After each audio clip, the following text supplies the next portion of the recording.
Thanks for joining us for another For Investors by Investors Long Beach podcast. As always, we're proud to be your all-education real estate resource without any kind of sales pitch. If you'd like to attend one of our meetings in person, we meet on the last Thursday of the month at the Grand in Long Beach, California. You can RSVP on forinvestorsbyinvestors.com/Long Beach. To find more investment resources such as blogs and podcasts and content from other FIBI groups, you can go to forinvestorsbyinvestors.com and search our entire library. Now, on to the podcast.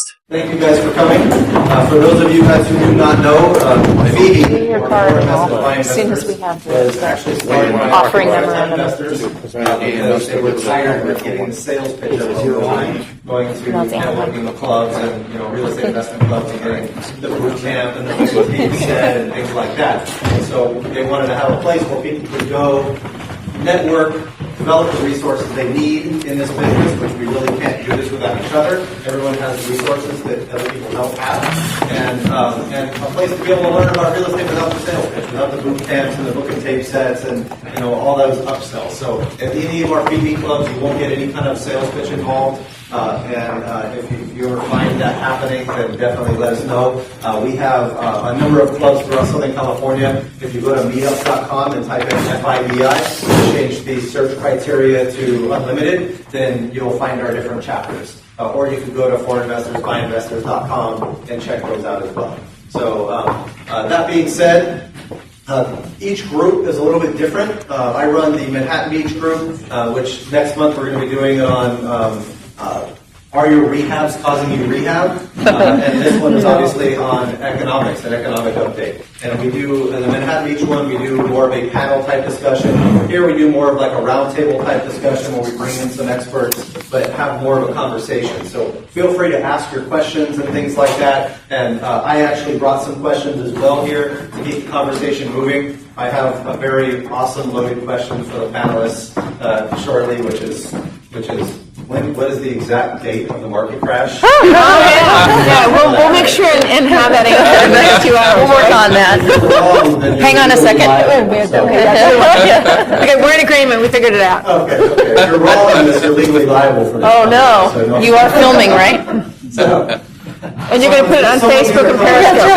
That's right. It's going to be the end of 2017, and I lost money by investing or something. And the way we pay for the club here is obviously we don't make any money off of the club. It all goes back into it. We have different sponsorship opportunities. If anybody's interested, they can email us. There's actually what happens is we bring different sponsors in. They pay an annual fee for different vendor relationships with us that I use personally for investing purposes. And so we are constantly, finding different resources for our investors to invest with and trying to bring those quality people to the table to invest with us. So that being said, I'm going to go through a couple of those sponsors just so you guys see them. I can figure out this. I'm just going to have to go through this way. So first thing is we have an annual membership as well, where an all-chapter season pass for all the different chapters are $299 for the year. The single chapter is $199, and you can go to our website and look that up. We have some upcoming events, like I mentioned. These are all in the FIBI brand, where we don't sell anything at our events. Are your rehabs causing rehab on August 9th? August 16th, I'm doing a webinar on building your real estate A team. And then we're having a brunch and learn on how to flip a house A to Z. And then in the next FIBI Long Beach, we're going to do it on flipping houses. So usually the flipping houses one is, we have quite a bit of people coming because everybody wants to be flippers. We'll see about now, since there's literally no margins in California. Right. Exactly. Anybody's flippers anymore. That's too late. Usually when the market tanks, that's the big one we have. So right. Either that or nobody's here because they're all afraid they all lost all their money. So let's see here. So these are our sponsors. I'll go through each one here. I don't need to go through mine.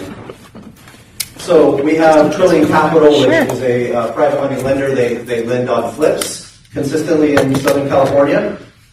We have Hart King, which Bill Hart is back here. Raise your hand, Bill. He is my attorney, helps quite a bit with real estate law, contracts, syndications, all of the above when it comes to real estate. We have New Western Acquisitions, which is a wholesaler here in California. I get probably 2-3 deals at least on a weekly basis from them. where they show, they basically have, I'm standing in front of the whole thing while I talk, sorry. So they get pretty decent deals. I'm seeing some spreads on those deals. It's hard right now because you see the margin being thin, but if you have your own capital, your own realtor or something like that, these are the guys that are beating you guys out on price, in those situations. So bringing resources to the table really helps. UDirect IRA services, a self-directed retirement account company that I use personally. I don't know if you guys know this, but you can flip houses, you can buy and hold, you can go through and do private lending, you can do a ton of stuff inside your own self-directed IRA. There's some taxes and rules associated with it, but that you have to be careful of. So before you just do that, definitely get the right advice. And then we have, this is in-a-day development. Tiffany actually helps me run this group, and she's been on a hiatus for a little while, but she's coming back in September. And she, her husband and her run in-a-day development, which I have this 10 BII financial calculator, which is, see, the analyst economics people. Yeah, us too. Yep, absolutely. Love that software. Great software. Easy to use. So much easier than an actual calculator. You can do printouts of your amortization schedules and things like that. It's pretty amazing. I use it every single day. This is LQ Financial Services, a bookkeeping company. This is my wife, so she's the best bookkeeper on the planet. She hates it that I have her slide up here. I'm like, come on, babe, I gotta get you some more clients. So, Need more clients? Community buying groups. If you go to cbgperks.com/OCG226, that's our affiliate link. Basically, you can get discounts for all kinds of different things. For example, I was building my own house here, and I used Sherwin-Williams discount, where you get basically 40% off discounts at Sherwin-Williams. So it's like things like that you can utilize. There's tons of different relationships they have. Build a Sign, Dell, Hertz, Red Fax. 1-800-GOT-JUNK. I mean, there's a ton of these different things. UPS, Sherwin-Williams, Office Depot. They basically are a conglomerate that gets a lot of people together in a group to be able to offer discounts to different people. So I don't make any money off of it. It's just something that people can utilize. So, and that's pretty much it. So I'm going to, whenever you're ready, Kathleen, your slides are right here on the screen. Okay? Okay.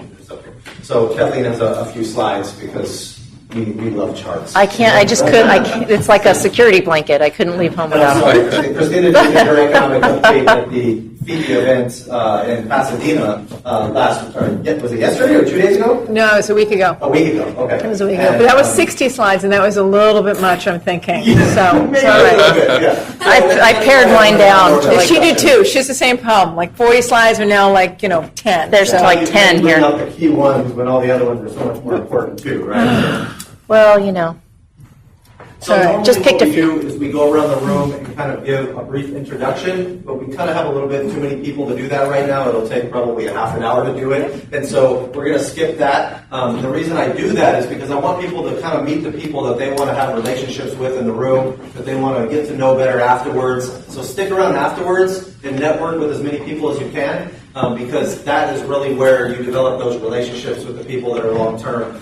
Usually it takes you meeting them over and over again, 5-6 times before they really get to know you and feel more comfortable with you to start doing business with you. I can tell you, just by running these groups, it's been the biggest asset for my company, just meeting new people, not necessarily just because, there's capital sources and there's property sources and different resources in the room for vendors that I need and things like that. But there's also a totally different aspect that most people don't realize is everybody here makes money in a completely different way. So, and it's really interesting to be able to go into a room and find out all these different ways people are making money. You come up with tons of ideas. I mean, let's face it, we're not just real estate investors here, we're entrepreneurs. That's the whole point, is everybody wants to be active and make money and do things outside of just working for their job for an investment purpose. And so always keep your eyes open, for different opportunities. I just had something come to me the other day just from a relationship where I have somebody that buys used appliances in bulk and resells them, and the profits are absolutely ridiculous. It's like a 30-40% return on my capital for my portion of it in like 6 weeks. So, I mean, these are the types of things, it's like, hey, okay, I'll try something like this and test it and see how it works. And, I understand the collateral aspect of it, but there's tons of these different opportunities as it relates to real estate as well that I think is really important. I'm a full-time investor myself. I basically flip 10 houses a month out of Memphis, Tennessee. We do a lot of value-add multifamily properties. We flipped a little bit over 600 houses now in the last 10 years, a little bit over 10 years now. So I quit my CPA firm job right before the crash. So I was really smart by doing that. I learned really fun lessons. And I would do it all over again because I got to stay positive about it. But, so I have the right mindset, right? So that being said, let's get into it a little bit. I would love, Kathleen, I'm going to start with you. Would you please give us a little bit about your background, what you do, why you love economics? Okay, just put my first slide up. So I've been in the real estate industry for 23 years now.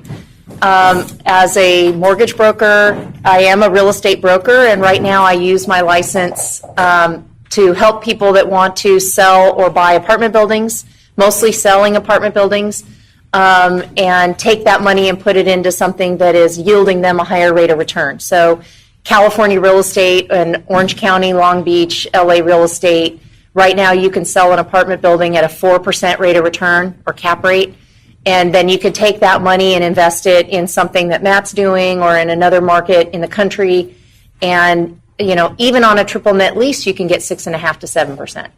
So, that kind of bump in your income is pretty good. So that's what I'm doing like as a business right now. That's my business part. My husband and I have been married for 20 years this August, and we have an 8-year-old daughter.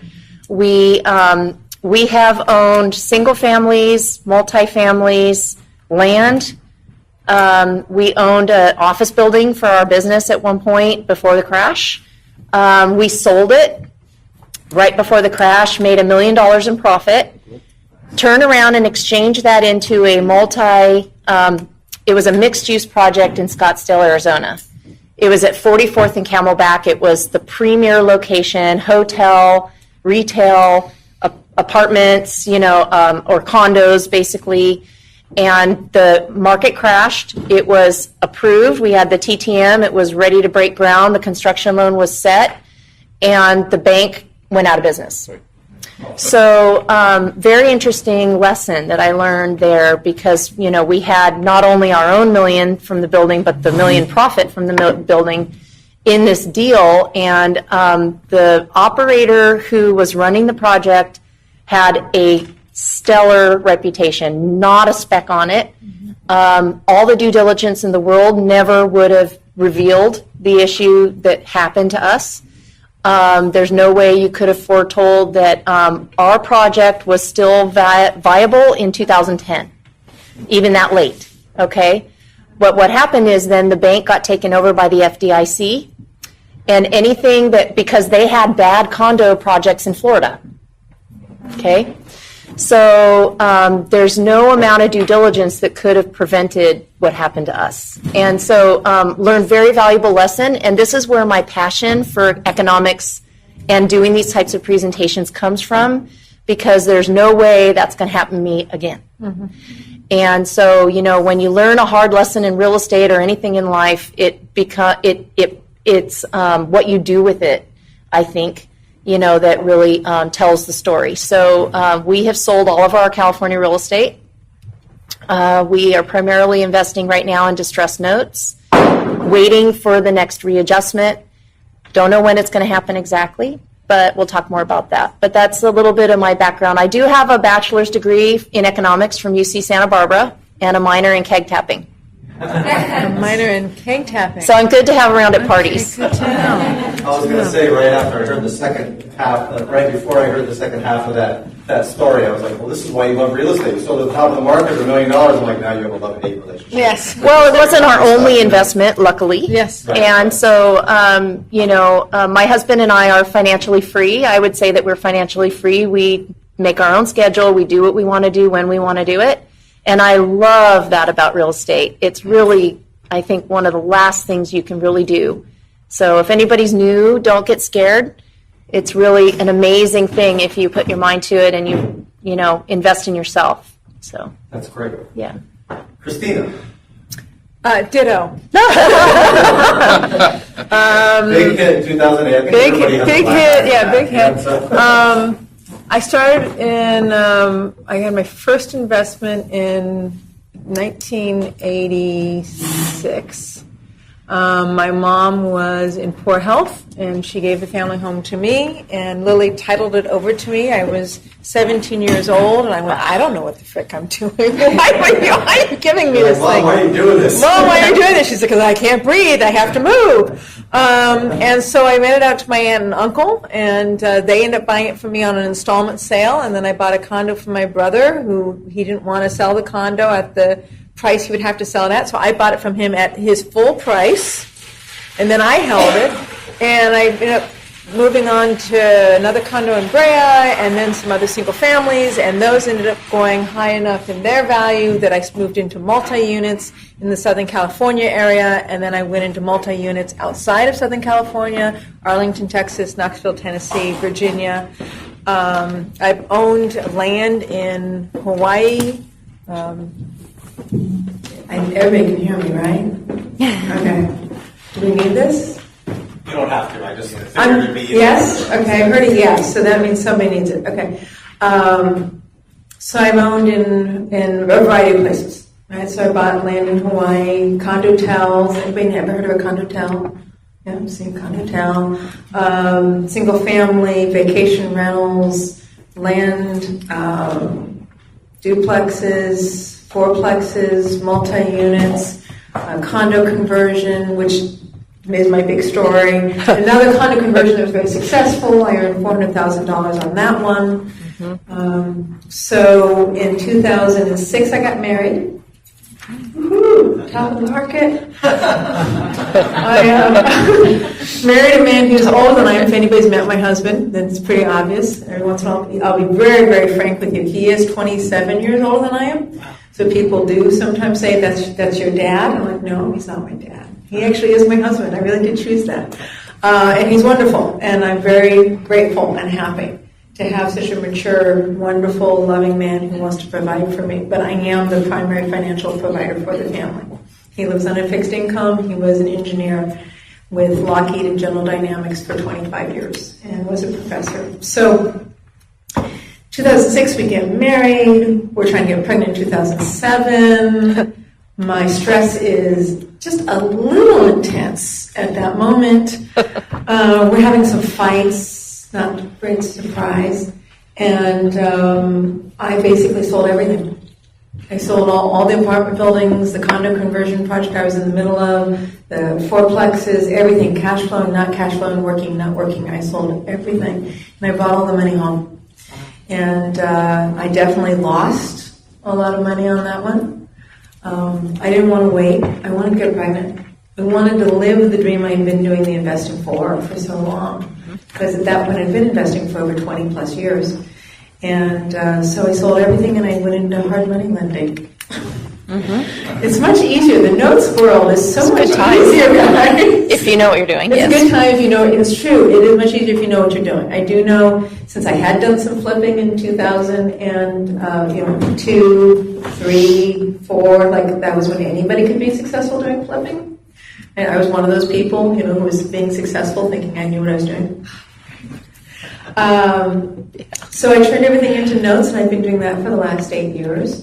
My husband and I are financially free. I drop off my daughter at school every morning. I pick her up at school every afternoon. That was the life I wanted to have.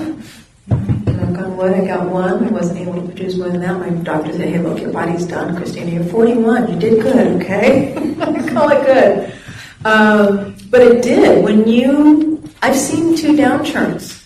I literally... I tell these numbers not to be important, but to understand the impact. I literally lost $1 million the same year I gained $1 million in my investment career. Because Lily will take $1 million hit on this one and gain $1 million over here. And then, in the downturn, I just brought everything home because I was losing money on the hundreds of thousands. So when you have that kind of money at play and you're not watching the economy, then you really, like, it comes home, like somebody said to us, he said, you finally lost enough zeros, right? This was my second downturn, and I had finally lost enough zeros. So you become very, very passionate, because there are, in my world, assets have a job. They're either a cash flow horse, or they're an appreciation horse. And the only way you can win in the appreciation horse game is to know what the market's doing. Period. It's just that simple. So therefore, I'm passionate about it. Unless you're lucky. You have a lot of people in California that were geniuses, right? For the longest time, as it just went up in value. Oh, yeah. And then, and then all of a sudden they weren't. Yes, I'm familiar with that story. Yeah. I did it. I did. But I'm cautious, but I also feel like I'll be very personal. I'm a better person. I'm a better wife. I'm a better mom. I'm a better investor. I'm more knowledgeable. I'm more dedicated. I'm more disciplined and more diligent. But it's not a great lesson. It's interesting because through those financial hardships, you become stronger. You really do, and it's amazing when you go through that fluctuation during the downturns and the struggles is really where you find out what you're made of. Can you pick yourself up and dust yourself off? No, don't get me wrong. The whole conversation today is going to be geared around the economy and how do we avoid that pain. Of course, as much as we can. But at the same time, that downturn and that hit that you take really shows you what you're made of if you can get up and keep moving forward. And so I think, understanding that piece first, no matter what happens in the market, if you have the right mindset, you can get out of it. Because, you talk about fighting with your husband during the downturn and stuff. You should have seen me and my brother. We're business partners. We're, let's go at it, butt heads, consistently, especially when there's economic, problems and, things that happen. We took a giant hit, We cut costs and, did everything we possibly could. Now we're going, gangbusters, but we have that stability factor in place now with our management income, with, our cash flow and things like that. And it's interesting when you can kind of change your structure because of that economic challenge. And I was actually lucky that it happened right after I quit my job at my CPA firm, because I learned that lesson really fast before I had much. My entire ego is based on my credit and all that stuff, which when you get punched in the face really hard, your ego goes down really fast. I was the same thing with the I'm no, I'm so great, and then no, I wasn't that great. It's just the market. It's just the market. But I think that's really important. And so let's talk a little bit about, how to actually find this data and how to pay attention to the market so that we know what we're looking for and what things to keep an eye out for. Kathleen, can you talk a little bit about some of the data sources you go to and what you read? And everybody should be taking notes right now if they're not on specific sites. And absolutely. Like so the third slide, I made a list because I read a lot. So I have an 8-year-old daughter too. We both had recession babies. Recession babies. It actually saved my life, I think. Yeah, it makes my sanity for sure. Forward.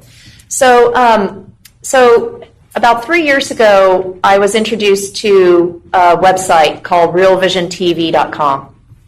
If you give yourself one gift, subscribe to this, or at least go and take a 7-day free trial and then binge watch. Okay, these are 5 to 1 hour interviews with top hedge fund managers, top economists, all various types of opinions, not just one doom and gloom, not just, but Jim Grant from Grant's Interest Rate Observer, David Rosenberg, you name it, John Malden, all of these, Ben Hunt, all these top thinkers and people that manage billions of dollars.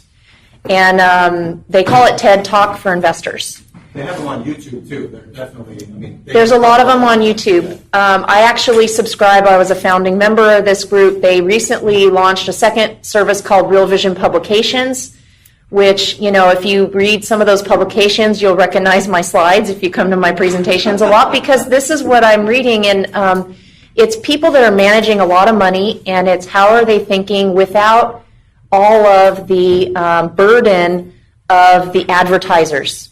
Like if you're just watching CNBC, stop, because it's just one version based on what the advertisers want you to hear. So, so if you want to read, if you just want to listen to interviews and understand and think about things, there's a whole series on Bitcoin and cryptocurrencies. There's a whole series on macro economics and the major themes that are going on in the world right now. So really, I can't say enough about that. I have no financial interest in this service, by the way. I just, it's amazing. The BIS, who is the BIS? Anybody know who the BIS? Okay, the Bureau of International Settlements. This is the Federal Reserve for all of the central banks. So this is like the central bank for all of the central banks. And yes, it's a European institution, and they have a team of PhD economic people, and they put out reports. So if you're of a little bit more of the academic economic mindset and you don't mind weeding through some jargon, you should Google for the BIS and look for their most recent report. The title of their most recent 2016 report was called When the Future Becomes Today, which even if you just think about that title for a minute, they're really talking about the dangers of the global debt crisis and cycle that we're in with the global economy. So Ben Hunt is another of my favorites. Grant Williams is such a joy to read. He writes a newsletter called Things That Make You Go, and he's a Brit, and he is hilarious. I mean, Monty Python kind of humor. John Malden has a free website, maldeneconomics.com, and he writes a free newsletter called Thoughts from the Frontline, and that will lead you to a lot of other newsletters and people that are talking about things. Jim Grant, Grant's Interest Rate Observer, which is a subscription, but you can find his stuff for free if you just surf for long enough. And then my newest favorite is this really amazing woman named Danielle Martino Booth, and she wrote a book called Fed Up. She worked for Richard Fisher, who recently retired from the Dallas Fed. So he was on the Federal Reserve Board. She was his right-hand person. And she writes a newsletter, a blog, that is fantastic. And from an insider's perspective, and she wrote this book called Fed Up, which is really an amazing read. It's not hard to get through. She's got a journalistic background along with an economics background, so she makes it interesting. So those are just a selection, and then there's all the free stuff like the Bureau of Economic Analysis and the Federal Reserve Board statistics, and you can go and just get all that stuff. Is just that's easy to find. So the BIS is the topmost of this. BIS would be the hardest thing to read. Like that would be the most academic, but it's not impossible, and you can just look at the charts and you read the summary and the conclusions and stuff, and you kind of get the idea. Mm-hmm. How were all these people tracking 2008? Did they make predictions on 2008, or were they bullish on? Well, on Real Vision is more of a collection of different interviews, but they have a really great interview with Kyle Bass, who was one of the people that made the most money in The Big Short, and then also Mark Hunt, who was also one of the big people that made a lot of money in the crash, like shorting the mortgage-backed securities. Jim Grant. I don't know how their individual portfolios did, but Jim Grant has been watching and tracking interest rates for, I don't know, the guy's got to be 70 or something like that. So, so I do like to read people that were right in 2008 and people that were wrong in 2008, because I like to get a full range of perspectives and then make up my own mind, which is what I would recommend to every investor. Don't take my word for it. Go research it and see what makes sense to you. I think it's important, definitely, to realize too that just because they were wrong in the last crash doesn't necessarily mean they'll be wrong here. But at the same time, I think there's a lot of unknowns to this market in particular, comparative to 2008, where even though we have better lending guidelines right now and people are actually qualifying to get loans, which that was kind of more of the problem then, is the mortgage-backed securities. Now we have a lot of other issues facing our economy. It could be, a European country that goes down or that goes bankrupt or something like that could cause an issue. It could be China. It could be war. It could be anything. There's so many different variables right now and it makes it look like right now, if you look at the actual, what's really happening in the economy, they really just kicked the can down the road, and we're in a worse situation than we were in 2008. Maybe not on the lending piece specifically, but with the amount of money that's been pumped into the economy, it's kind of crazy. Wages have not risen. There's a lot of issues that are happening. Christina, what do you look at when you're seeing some of this? When you're looking at your data, what different sites do you go to kind of compile your data and kind of come up with some conclusions? I believe it or not, obviously the Wall Street Journal and LA Times every day. It's delivered to our house, so we look at it. Business Insider has a YouTube channel as well, as you can read about it. D Short, Dr. Housing Bubble. There is also I personally listen to Bloomberg, I listen to Fox. I like to hear multiple different points of view on what's going on. One of my favorite things to do is to turn on the Fox News channel when I'm driving home from a meeting, because now they talk about the European markets from the European point of view. There used to be the Russell report before Russell died, and I read the Aiden report. Both of them are kind of gold bugs. I'm not a gold bug, but I actually like reading an alternative point of view, because you don't want to drink your own bathwater for too long. Right. So that way. And when anybody comes into town to speak, whether it's the last person I listened to was an expert from Cornell that I went and listened to, that's sort of economic based. I will also, real estate based, I look at CARS, I look at NARS, National Association of Realtors, and California Association of Realtors. I will look at, I personally love going to the Census Bureau and seeing their data. I really do. I will do that as well. So I have a tendency to go into Google and type in what I'm interested in and read as many different points of view as I can from many different formats. When it comes to creating an economic report, I kind of have a hit list of the things that I look for: consumer price index, consumer confidence, producer price index, real wages, housing formation. I have a tendency to look for indicators versus specific places. Can you go over those one more time? Just kind of. I don't know if I can go through that list exactly the same. Consumer price index, producer price index. I didn't say this before. Gross domestic product. The consumer confidence, housing formation, real wages, unemployment. I look at the shadow statistics site as well as actually looking at the data that's available, that's published in general. I'll look at the Census Bureau, the government websites. I'll look at government reports. If that's what comes up when I'm researching that, I'd be happy to read those. So really, I'm looking at a series of indicators when I do my research. And what I'm like is I like charts. Me too, yeah. We like charts. Okay, there were 60, and then you said, exactly. Okay, bring 5. I'm right. No, we can't. I look for, so I want to see the charts. Like I want to hear opinions, but I want to see the charts. Mm-hmm. One of my favorite is the S&P 500 chart.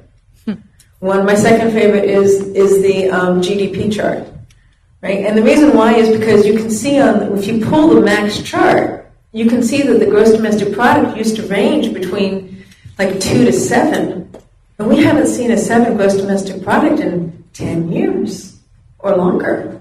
And so we've completely altered our economic movement on the gross domestic product level since almost 2000. You look at the S&P 500 chart, it's the same thing. Like, you understand why they used to say you earn 7% as long as you keep your stocks long term. Look at it now, 20%, 25% variation in a single year. I mean, it used to kind of do this, and now it does this. And you can see where the market itself, the nature of the investment market, has changed in that asset class. So when I research, I'm looking for, it's like saying, this is my version, I go, this is pink. And I was like, well, what does that tell me? It doesn't tell me anything, unless I know it used to be red. And then I go, oh, it's moved. It's the movement that tells me something. not just the number. So I'm always looking to put the number, today's number, against its history. So I go to Y Charts, which is a website you can get a lot of charts on. Trending Y chart. Y charts. Just the letter Y chart. What's the other one? Trending business, trending. I wrote it down. I'll look it up. I'll tell you before the end of the night. It's on my phone. The Federal Reserve Board. The Federal Reserve Board. My favorite is Fred. Yeah, Fred. Fred. FRED. It's the St. Louis Federal Reserve. I love it because you can personalize the charts. Now, be very honest with you. Don't go to Fred and use their search engine. It sucks. Yeah. Okay. Right. Go to Google. Yeah. Type in the indicator that you're looking for. It will take you to the proper Fred chart, and then you can personalize that chart, and you can put it up against other indicators. So you can create a chart that actually compares Dow Jones to S&P 500, or compares new home prices to existing home prices, which to me is one of the indicators I look at when it comes to real estate. And you can do that market by market in that. And you can do it by market by market. So my primary websites are my chart websites. Those are the ones when I'm going to do an economic update, I read the data, but then I go to the charts. And I go, what do I think? What's the change I'm seeing? I'm going to go to a very loaded question for you, Kathleen. I'm sorry. It could be an hour and a half. It's your fault. conversation. Oh, I'm going to ask you to try to button it down into bullets if you possibly can. And then Christina, I'm Keep it sorry, short. she's going to come up with a bunch of the things here. Well, we probably have a very similar. Probably very similar I think point we of have a view. similar. So I'll just say point of view. ditto and we'll Yeah, call it there you good, go, right? there you go. Okay. So, I mean, really, when it comes to problems that you see in the economy and warning signs that you see, what are the major red flags that you see out there right now that could cost us or put us into a recession if we're not already in one, that we don't know about yet? Or what are some of those red flags that you see, internationally here in the U.S. That may cause us to have a major, volatility event or downturn in the market? Well, I think there's several things. A lot of the smart money, if you will, is already saying that the recession is already here. We're just not recognizing it yet. And why do I say that? Well, the first thing is that just this last month was the first month that year-over-year auto sales went negative, and so a big part of, so 70% of the U.S. GDP is the consumer, right? And one of the biggest parts of the recovery in this last recessionary recovery or the cycle has been auto sales. So it started with the cash for clunkers. Remember that?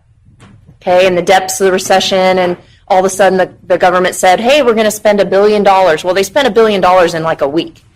So then they said, okay, let's go back. Well, if a little bit is good, then more must be better. And so they spent $3 billion on that program, basically, and they did kickstart the auto industry. What that really did was kickstart the auto loan industry back in and got the banks lending again. So I think one of the bellwethers that I've been watching is just, because we're looking at how is the consumer doing, right? Everybody knows that we've been beat up on healthcare premiums, which does not show up in an affordability index. So if you're a real estate investor, you've probably been watching an affordability index chart, right? And if you've heard Bruce Norris talk, you've been listening and waiting to see when we get to 17. Okay, it's a magic number, right? 31 now. Yeah, and it's 31 now, except it has no way to incorporate how much your healthcare premium has gone up. Or other costs too, right? Well, or other costs, yeah, such as inflation. Well, it does, because it takes median income and it looks at the median cost of a home in that area, state or county or MSA. And MSA is a metropolitan statistical area set by the government.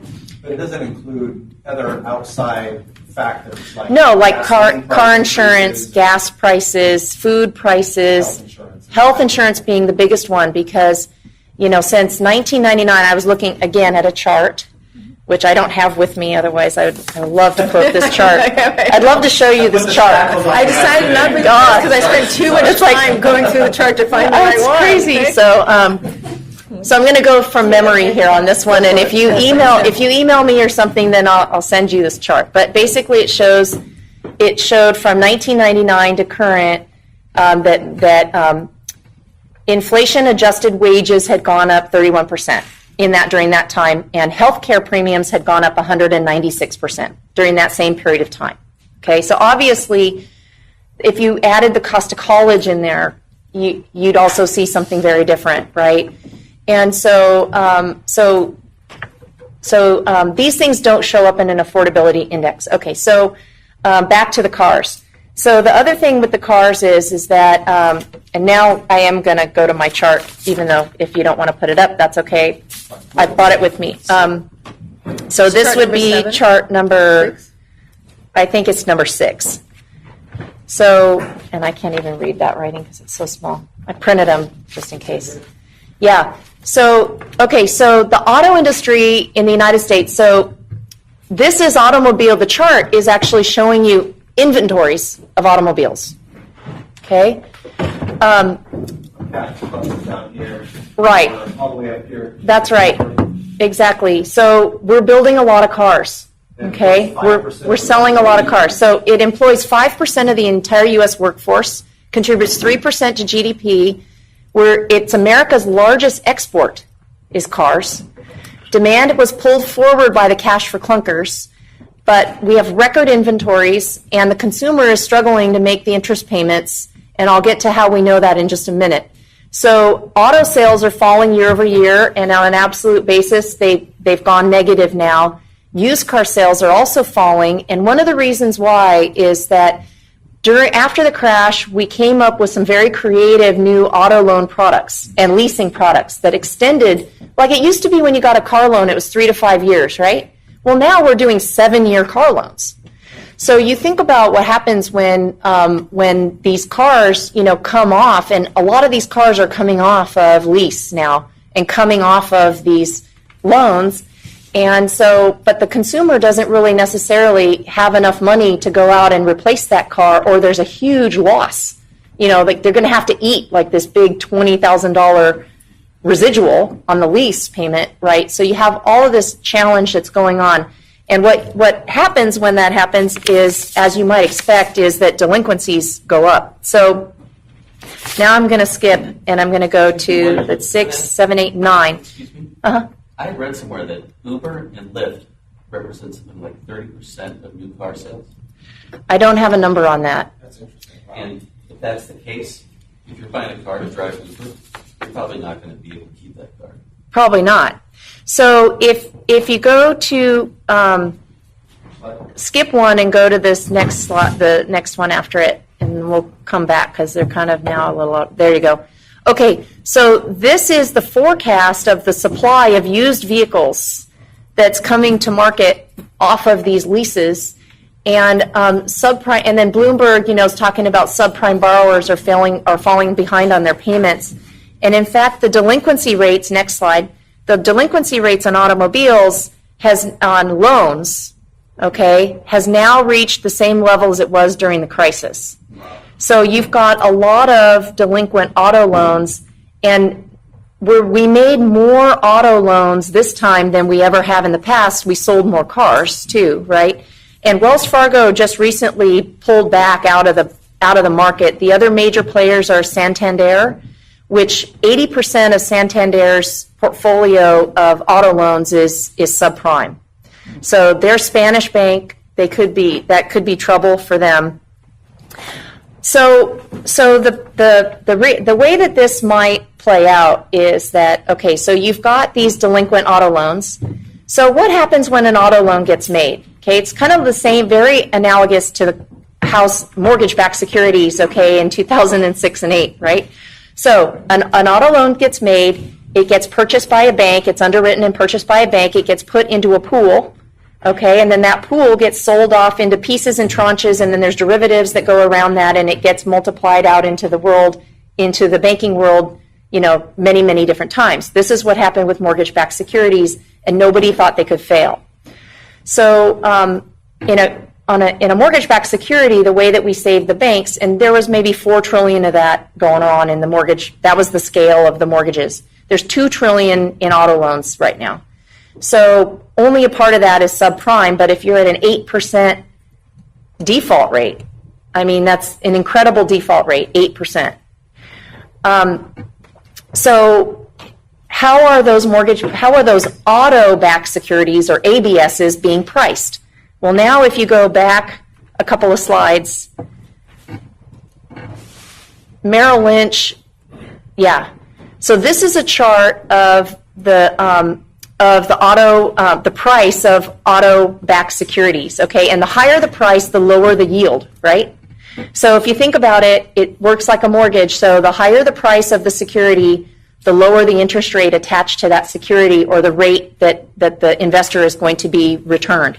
And in fact, as of the date of this chart, the auto-backed securities were bought at such a high price that the investors that were buying those backed securities were yielding 1%.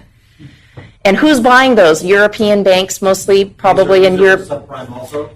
Yes, they're subprime in this pool. So if you're looking at an industry that is relying on financing to keep going, and we have this glut of inventory, right now, you know, the new car sales, the dealerships are sitting on a lot of inventory, and the incentives are going up. So it's $3,000 to $4,000 per vehicle now is the average incentive, and so the sector is, you know, this is 3% of our GDP. This is 5% of our workforce. So you think this could be This could be a trigger. This could be a trigger. So then what you do is, if you then flash forward 4 slides, sorry, they're out of order. But this is a map of where we make cars. Oop, nope, go back. That one. There you go. This is who gets affected. Okay? So, and again, if you want to email me, I'll send you the slide deck. But, so if I'm an investor in real estate, I want to tie this back to real estate now, right? If I'm an investor in real estate and I'm looking at a submarket, okay, and I'm thinking about buying a single family home or an apartment building where that map is black. well, or Tennessee, or, you know, I mean, but, you know, you want to understand as a real estate investor, I would, who is my client? Who is my tenant? Where do they work? What do they do for a living?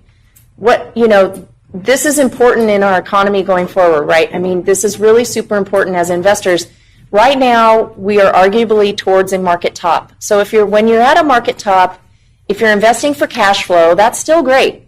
Put a bigger down payment down, get a stable interest rate, right? Make sure that your rent's going to cash flow. Don't be going out and speculating right now. It's not a really great time for speculation.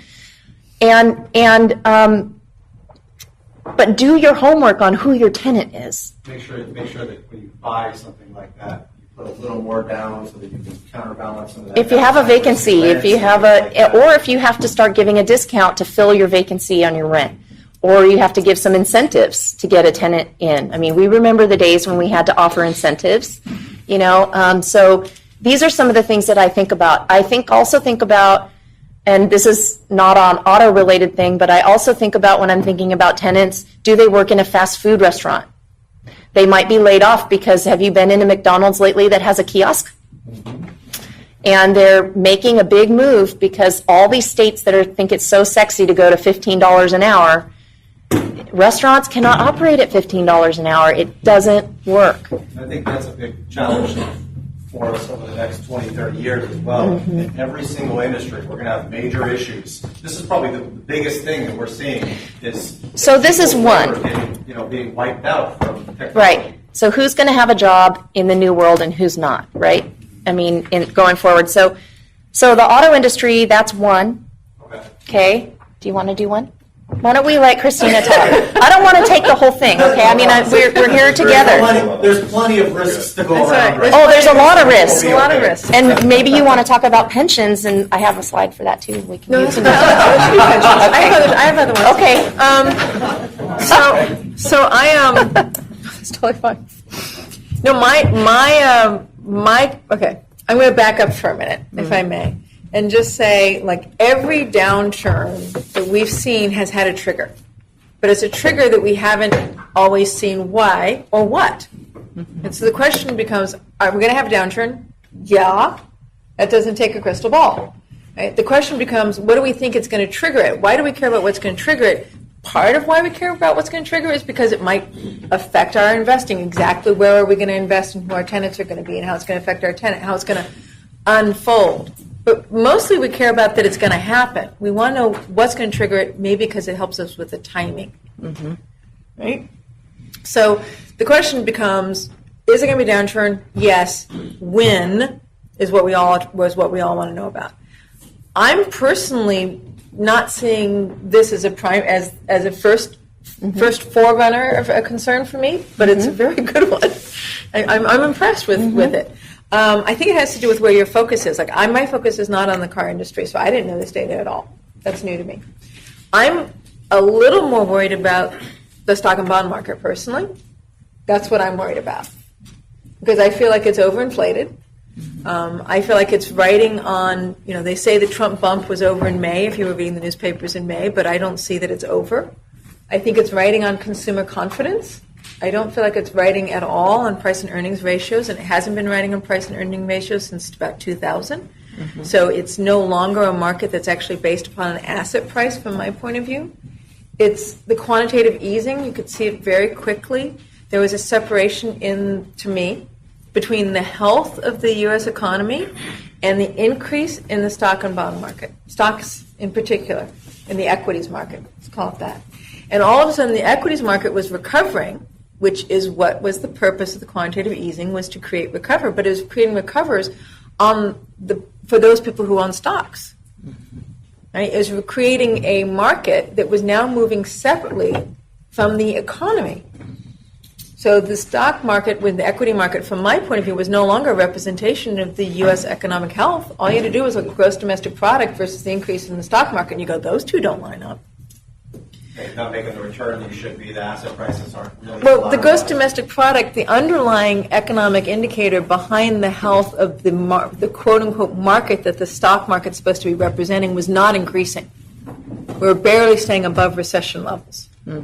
So why was the stock market in particular going up and is now at an all-time high? Today. Again. Again. Today. So my concern is, and my if I were to bet on where I think it's going to go, I'd place a bet on that one as being a possibility. Not the one, not the only one, but a strong possibility.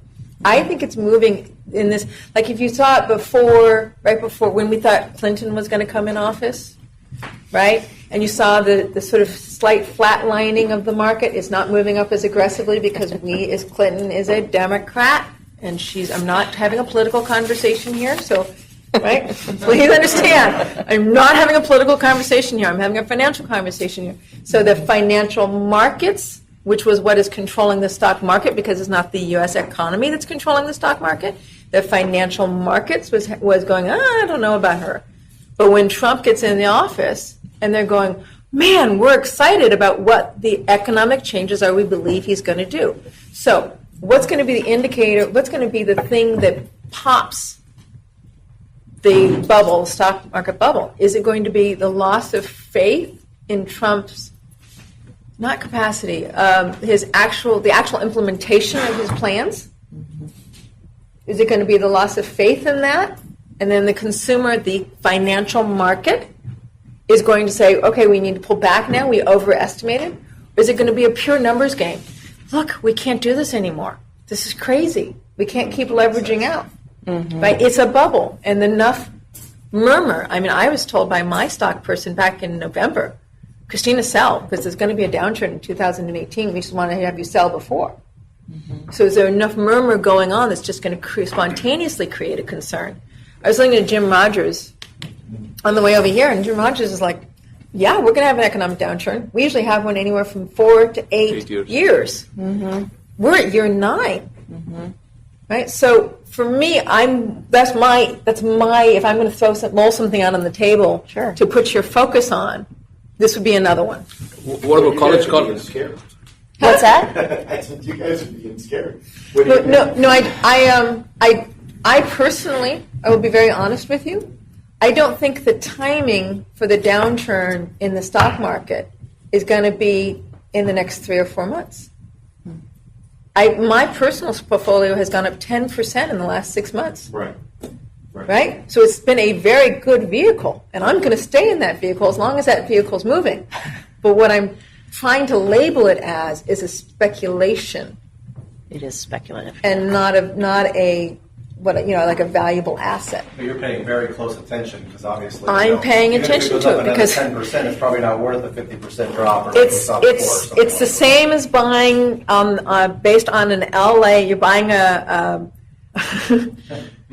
buy a condo in Santa Monica. Okay, you're not buying it for rent. Okay, you're buying it for speculation. So I'm not saying that it's going to go down like that. I'm simply saying that if we're looking at an economic downturn, which I don't think is going to be in 2017, I don't think we're going to see the effect of that in 2017. That's not why I made the remark about being scary. It was this, because the topic started off, what do you think is happening with, I think, the real estate market? You're talking about triggering events, right? Yes. And you're noting the Well, automobiles and you're noting the stock market. So Let's talk about the real estate market then. But the reason why I'm thinking scary is if you think next year sometime you're pulling out of stocks, and then if that market flattens, people are going to lose confidence, this could start the downslide of real estate. Then what's an investor to do? Where do you go? You know what I mean? Oh, well, How do you protect I think that's longer down, that's further down his list. Let me, yes, we can talk about it. Well, that's Well, a risk. I'm happy, Joe, after the last downturn, I am content and grateful to sit in cash for a year, let everybody else sort it out, and then move out into the markets that are having troubles. Yeah, I wrote the same two downturns. Right, same two downturns. Absolutely. So I'm like, you sit in cash for a year? Yeah, I've got no problem with that. Exactly. But Absolutely. I don't think, again, the economic market, I'm just describing the economic market. Now, did I talk about real estate? I haven't touched on real estate at all. Because real estate is, again, I mean, I'm going to let her make her next point, but I really want to make the point about my opinion about real estate right now. If I can reserve that opportunity, I would love to. Let's definitely talk about the other things outside of real estate first. Yes, because to me, he asked an economic question, not a real estate question. What do you guys think about, Bruce is talking about student loans, and it's got Student a loans. 40% default rate. And I'm looking at auto loans at 8%. Student loans are 40%. What are your thoughts on that? Well, the government took over student loan lending after the last crash, so you don't have as much bank exposure. It's government exposure to the student loans. So, the reason I bring up the autos is not so much that we may lose a job here or there, from the auto industry layoffs. I think the most critical piece is if you want to draw an analogy from how many people understand what happened with mortgage-backed securities, or at least a little bit, with the crash.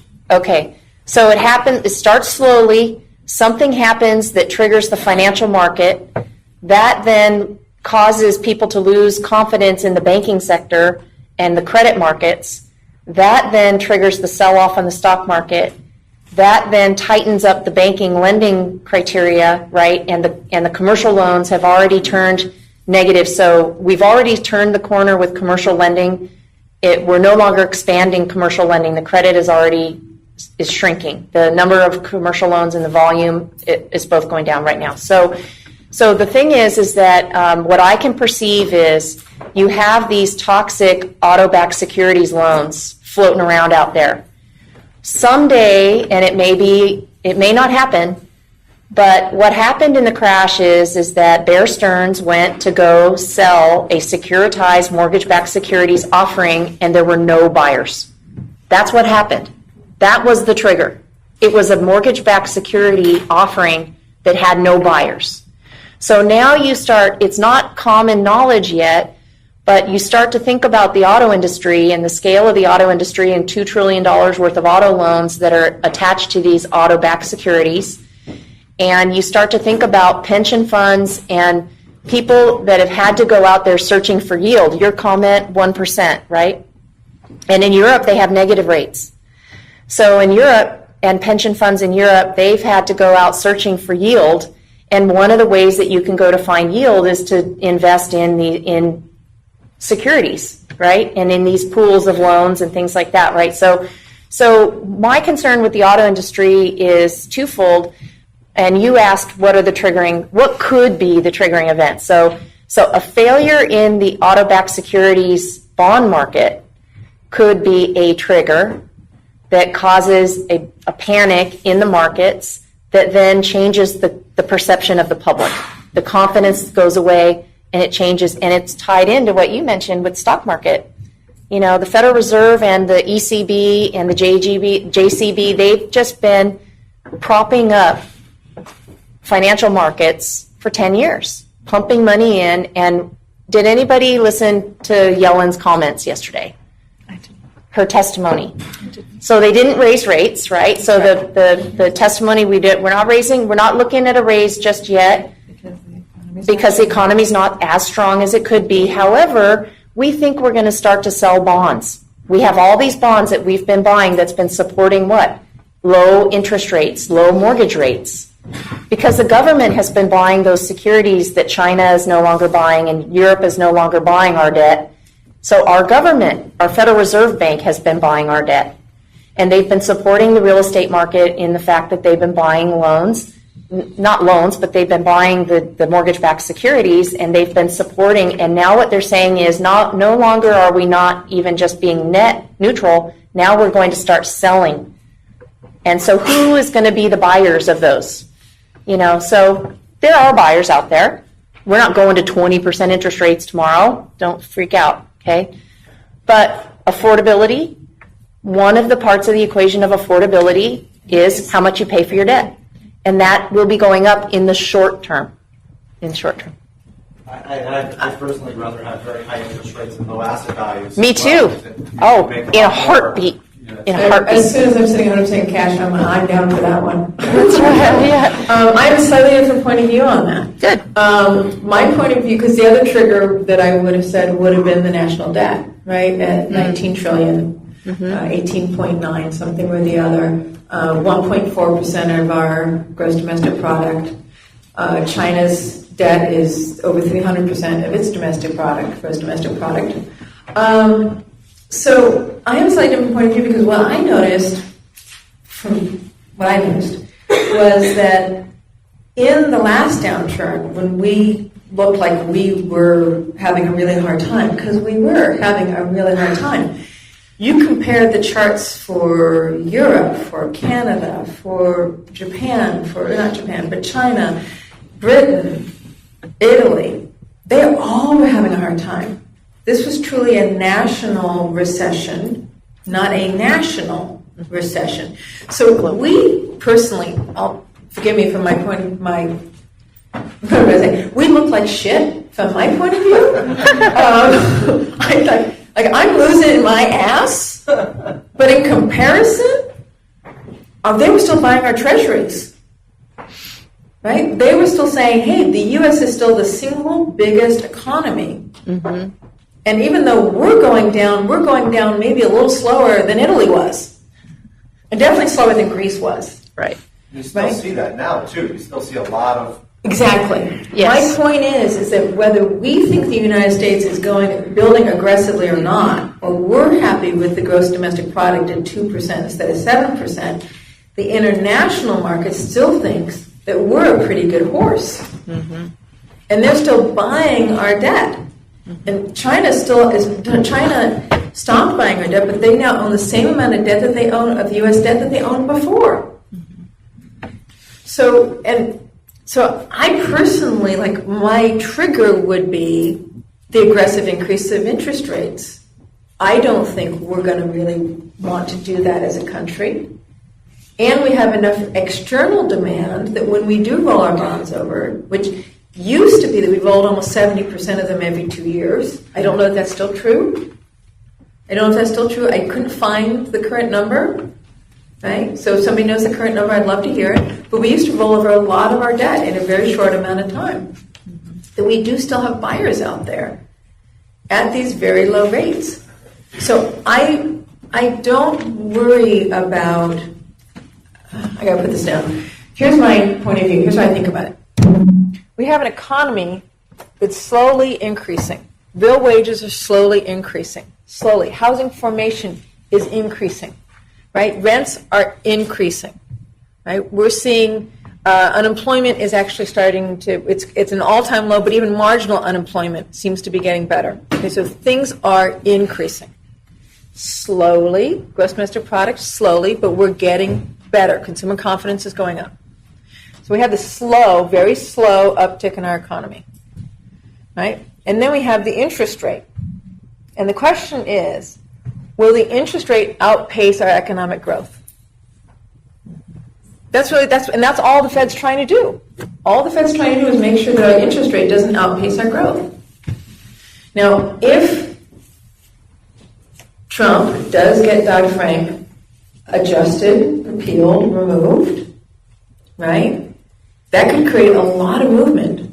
We're already at real estate opinion. Days on market right now is the lowest we've seen in over, 20 plus years.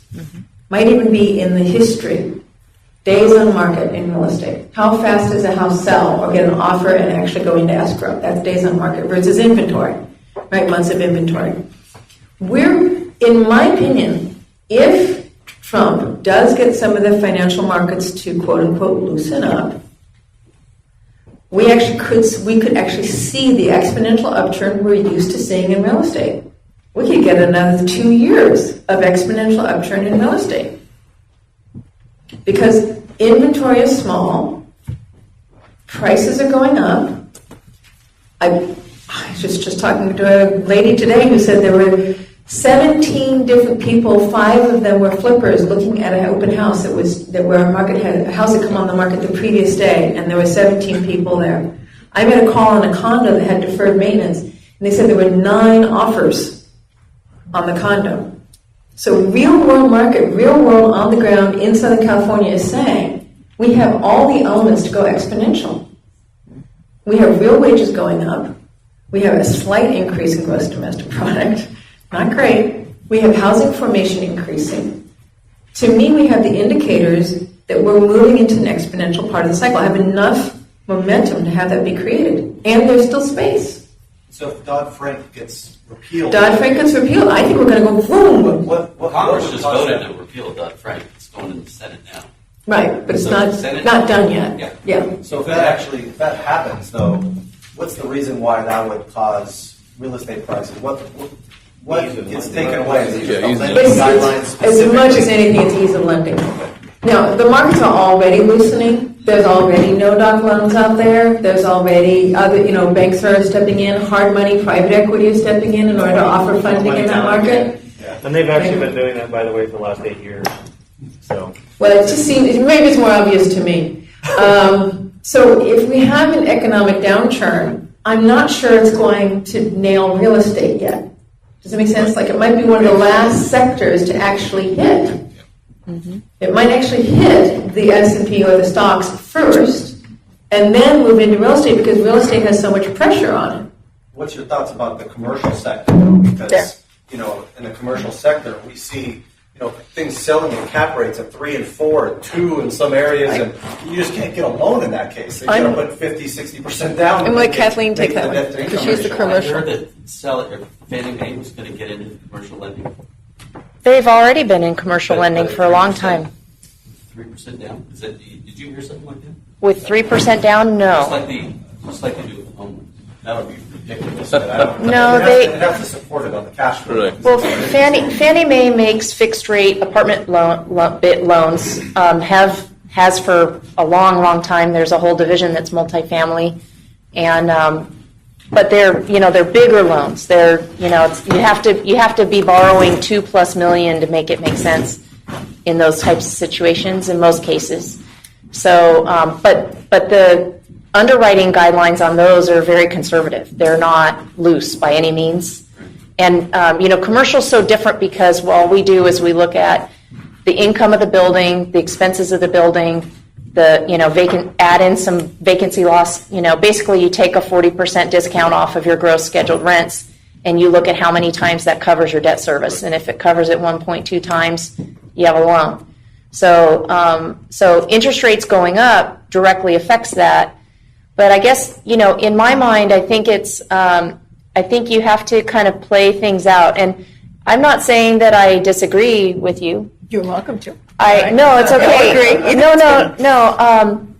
Because, 2 years ago, I thought the sky was falling, because and here we are 2 years later, and I think where my process has gotten to is that, the government, the Federal Reserve banks and the central banks can kick the can down the road a lot longer than we all think. So there's room, there's further room to go. That's correct. There's more room. Exactly. There's more room for the market to go. And the demographics are that, and the reality is that we have, in the United States, we have not been building enough housing to keep up with the growth of household formations. Now, we have all these challenges with the millennials that I think is well known. They can't, it's hard for them to get a job, keep a job. They have to be very mobile. And if right, life gets in the way. I mean, and that delays home ownership because it's very hard to commit to a mortgage if you don't know if you're going to have a job tomorrow, and how much, and where you might have to move in the country to keep a job. Well, and seeing your parents lose the equity, Seeing your parents, much more hesitant. They're much step more into the conservative, marketplace. absolutely, as far as that is concerned, and more likely to continue to rent.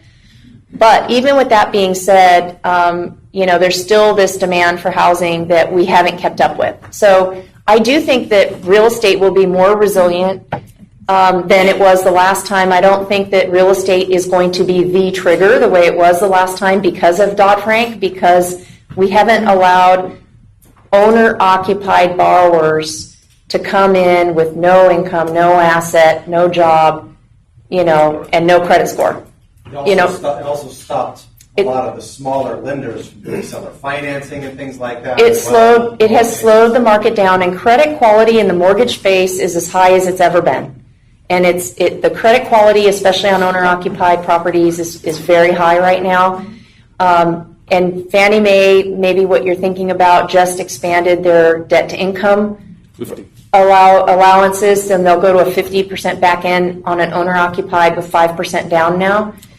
And so that is going to help some of those first-time home buyers to stretch and not have to take an FHA loan where they're stuck with the MI for the life of the loan. They just changed the reserve requirements for investment property too, right? Where what is it, 5% of loans outstanding if it's over 5 or something like that? I don't know exactly. I don't have that I have the chart. at the top of my head. There's a formula, that they're doing, and I'm easing myself out of lending, so much better at the cap rate stuff right now. But at any rate, That's why I threw the question to you about multi-units and cap rates, because I yes. think that's your stopping ground. So here's the thing, commercial side of real estate, and here's how I can kind of see things playing out.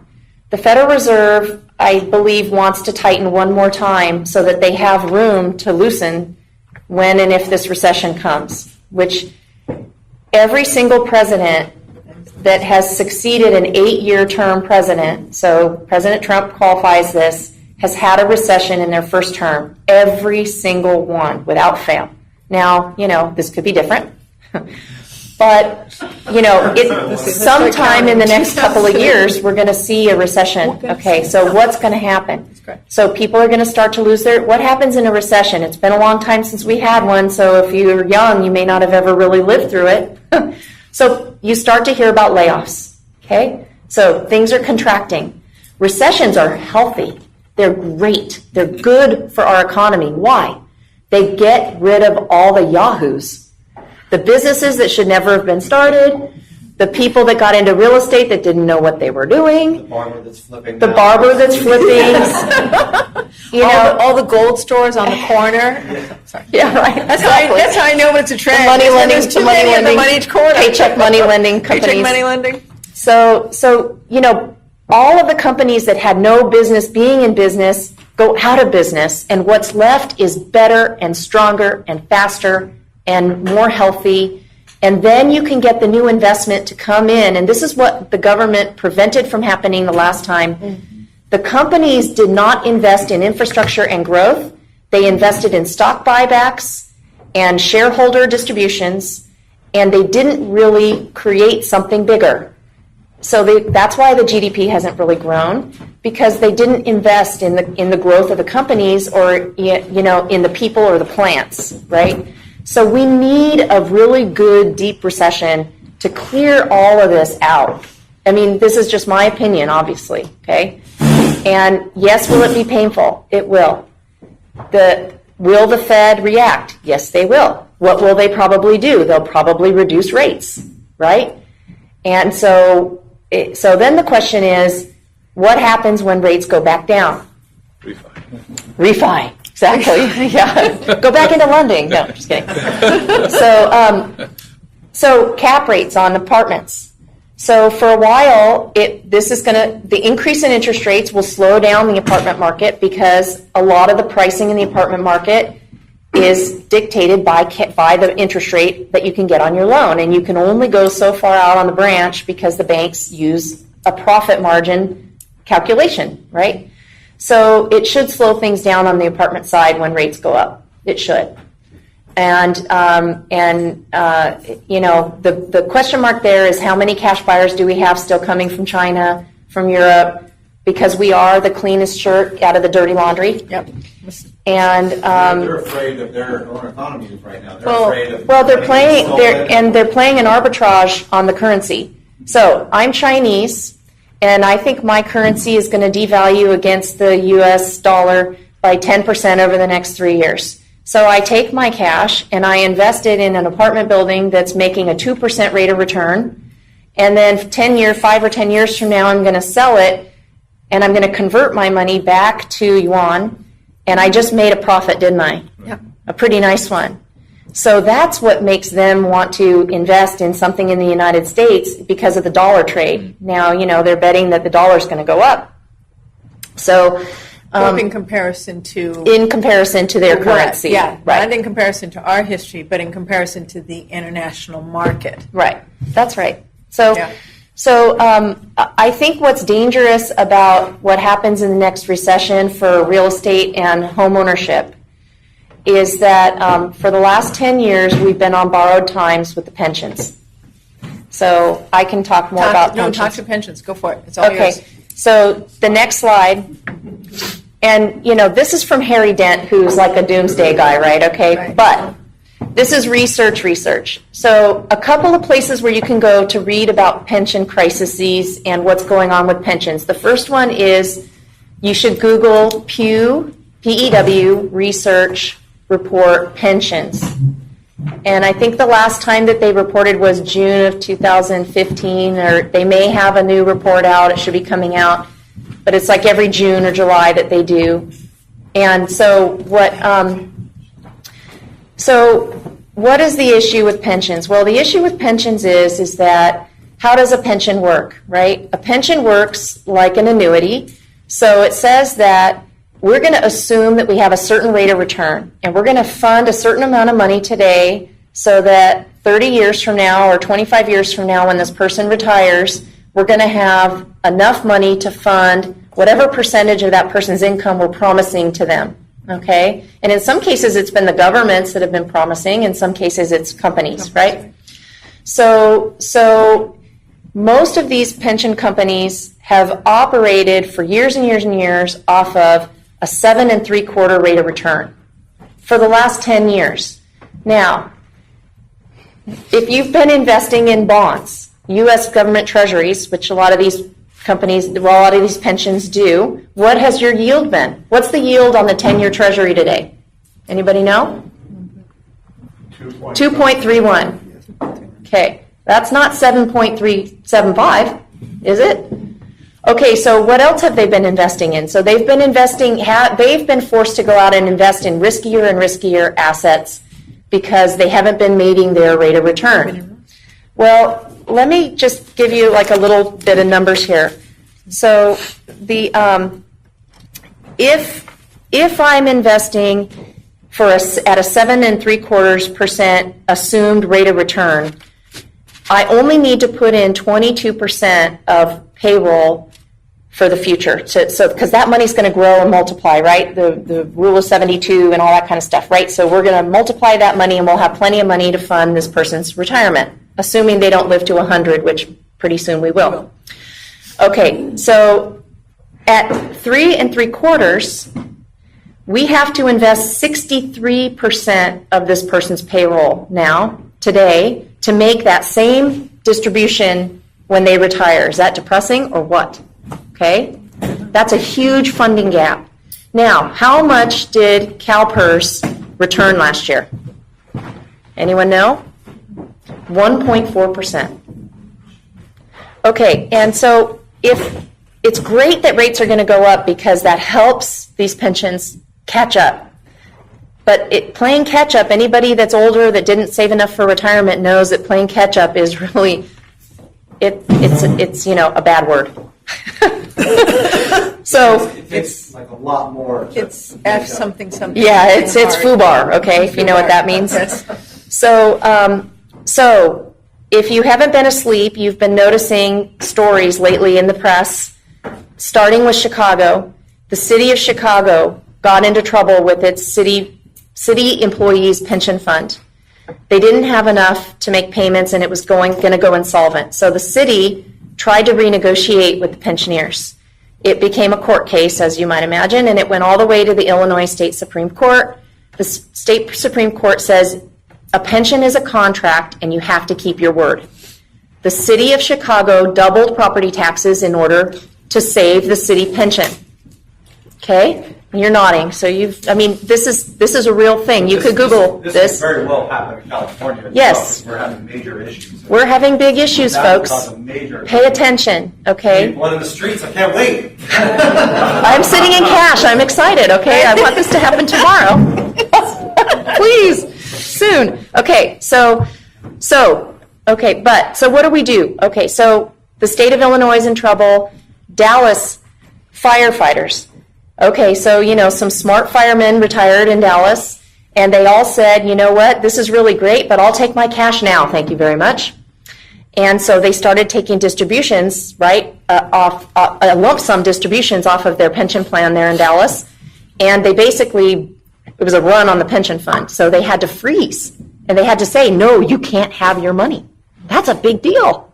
Change the rules in the middle of the game. Change the rules in the middle of the game. Yep.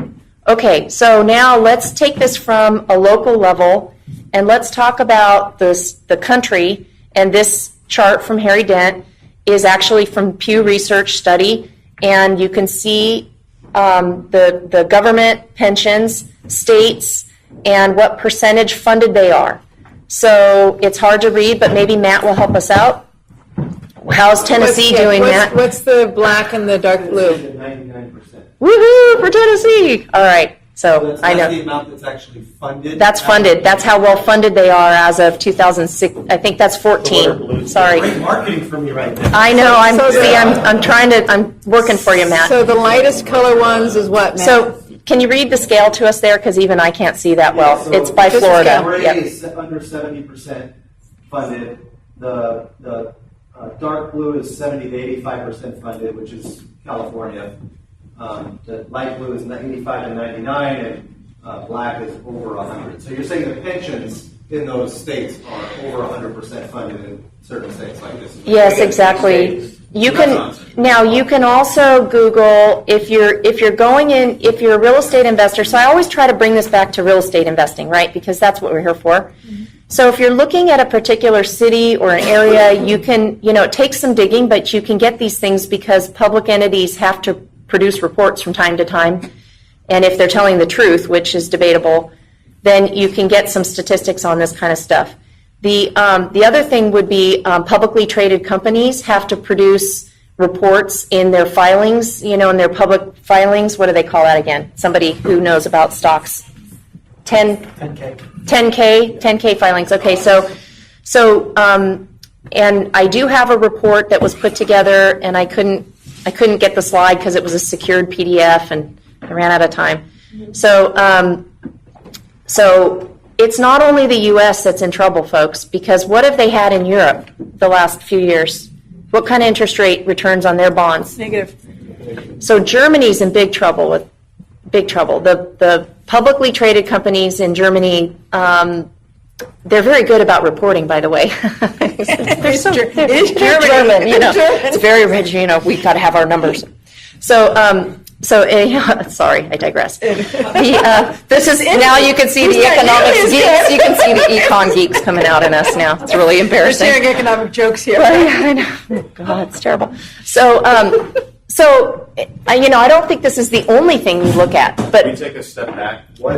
So I'm assuming that if they're more funded, that is better from a real estate perspective. I would agree with that. So So, if you're going to be doing opportunities if you're going are you to be looking doing at? senior housing so in particular in those states, right? That's what you're bringing to us. I think the issue really, From Gray. I think that the issue really is property taxes. Because one of the ways, and we've already seen it in Chicago, and I think that part of the risk to real estate investors, because you know what, folks, we're the 1% now.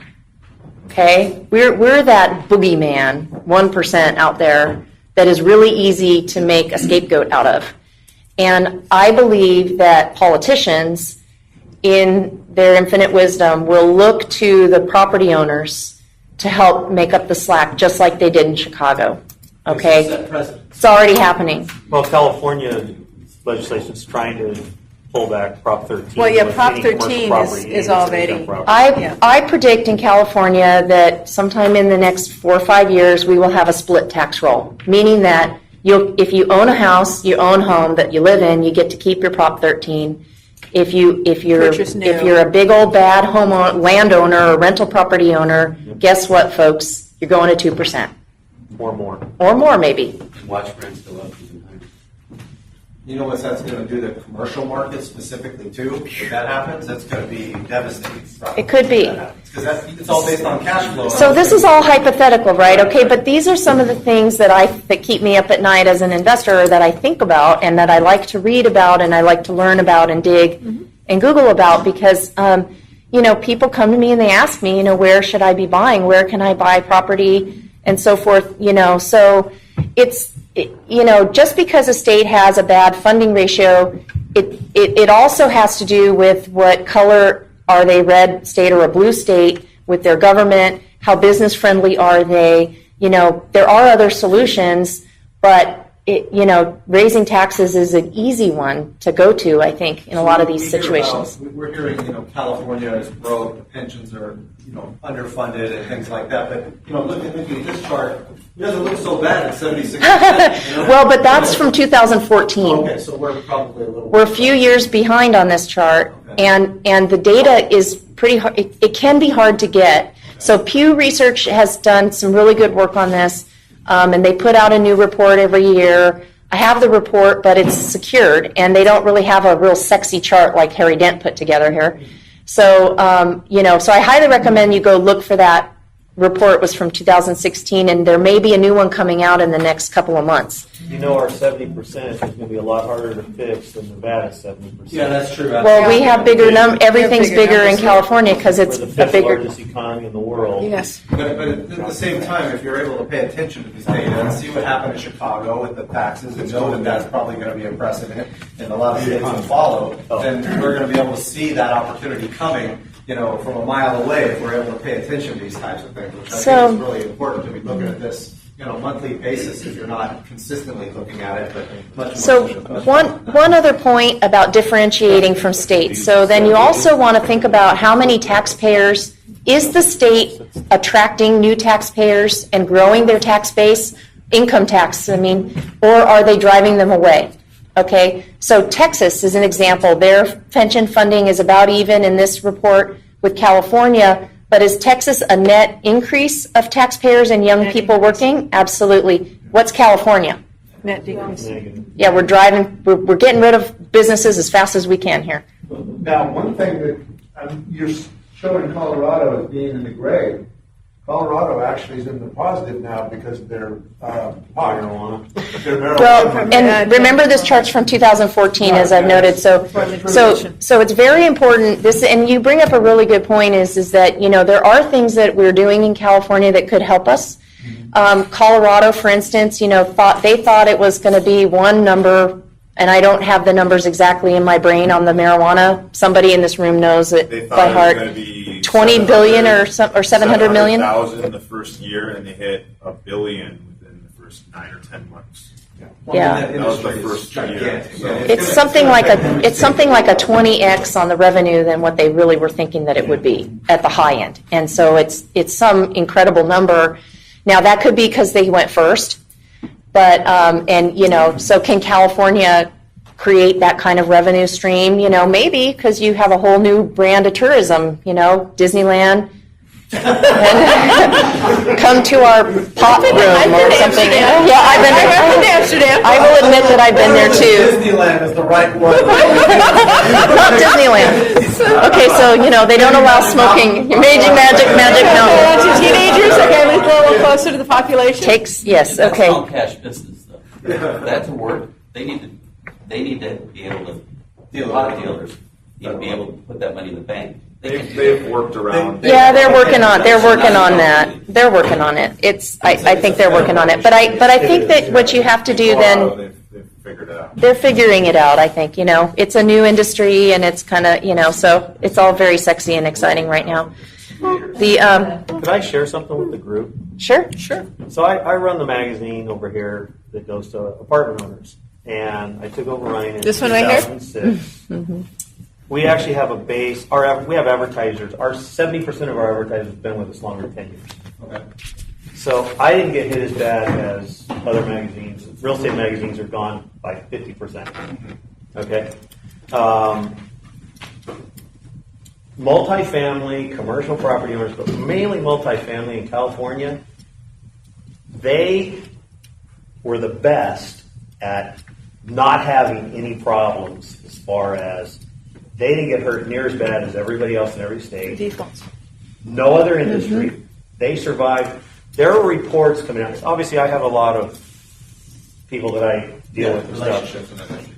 And 45% of my advertisers own apartment buildings. Okay. And so I talk to a lot of the attorneys, a lot of the financial people and stuff, and I get a lot of the information. So from the information, all the reports were coming out that right after the housing boom hit and died, apartments were next. It never happened. It inflated, but it hasn't died. Why did it never happen?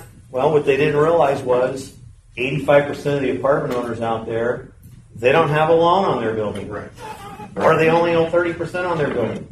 I know apartment owners that had a 30-unit apartment building that had 10 vacancies. And they didn't freak out, they didn't crash, and they survived. And well, Yeah. well, in the That's a good lending point. industry, at the time, I own multi-units.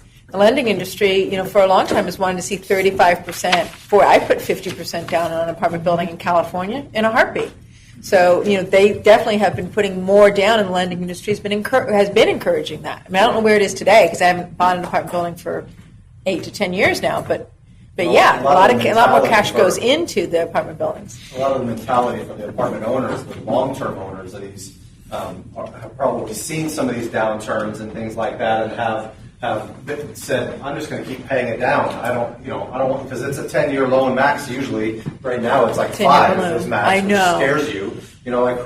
My average reader is 60 years old. Yeah, see that's Yeah. it scares you when you have short-term lending like that. But that's why a lot of the guys a lot of people that have owned these apartment buildings for a long time, they're like, just pay it down as much as you can. I don't want to refinance. You have low leverage and low risk and you there don't- because then you can refinance and have no matter what happens with the market. You just don't get the same level of speculators. Right. Go It's ahead. true. I completely agree, and I think that the apartment owners locally will do better than single-family investors, or in California especially, and I think that historically has borne to be true for, and because and the banks force you to be more conservative to begin with.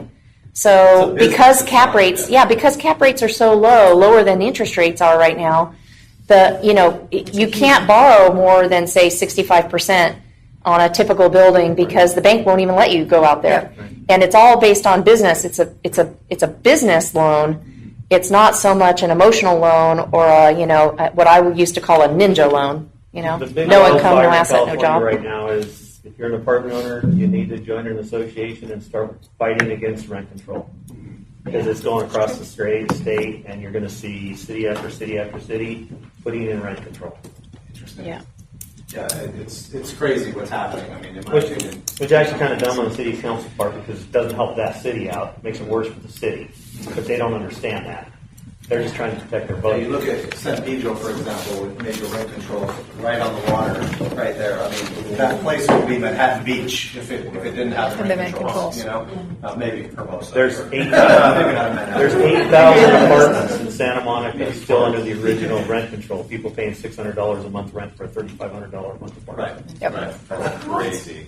How do I get one of those? You better have lived in it since 1978. Yes, But then the grandparents Well- just pass it to their kids. And, They you know, can't. and they're just- No, they- Well, in 1988, they changed the law so you can't do that. Oh, you can't. In 78, you could do that. You're right, but that's been changed. The only piece I would add is because I said, I made this whole declaration, to change the subject slightly, I made this whole declaration about how I think, the S&P is moving by itself. The real estate market, I think, has some good momentum behind it. We're the cleanest shirt in the laundry, so whether we like our gross domestic product or not, our international markets are going to continue to buy our treasury debt, and so we're not that unstable. But I do want to say, we will have a recession. I don't need a crystal ball for that, right? Right. And I don't believe it's going to be a big recession because we're not seeing huge inflations except in the stock market, in my opinion, personal opinion. But I am concerned that when we do, because we see exponential growth in the stock and bond market, that means we're going to have a bust. We see exponential growth in the real estate market, means we're going to have a bust. There's a point where our debt is going to be more expensive than we can easily afford because there's enough of a recovery nationally and internationally that our debt becomes hard to afford. So that is a concern I have. I just lay that out. I'm not saying that's this year. It may not be for another 5 to 10 years. And we have a lot of opportunity to shift that around, but we're not usually very good at paying our debt down. No. So I just want to lay that out there. Well, Before we ask change the Christina. subject. No, don't not changing the subject. No, In support of what Matt you're wants to change saying. the subject. Oh, okay. In support of what you're saying, if you could go to like third to the last. See, there you go. Third to the last. It's just graphics, because Love the graphic. it's good for us to understand. So the left hand side shows you the change in the debt since the last crash, right? So 9 trillion to 20 trillion. Now we're at 20. Okay, so it says 19 on the graph, but And that doesn't include Social Security, Medicaid, Medicare. Medicare, Medi-Cal, right? Liabilities. Doesn't include It the doesn't liabilities. include that, right? It's a really, really scary number when It you look doesn't at also those two. include the fractional reserve banking after they put that much more money pumped into the economy as well, right? So Right. I just The watched printing video presses on hasn't started it. yet, yeah. Pretty interesting. So, But the right-hand two bars are the debt service, this is 2007 and 2016. the end of 16, yeah. October.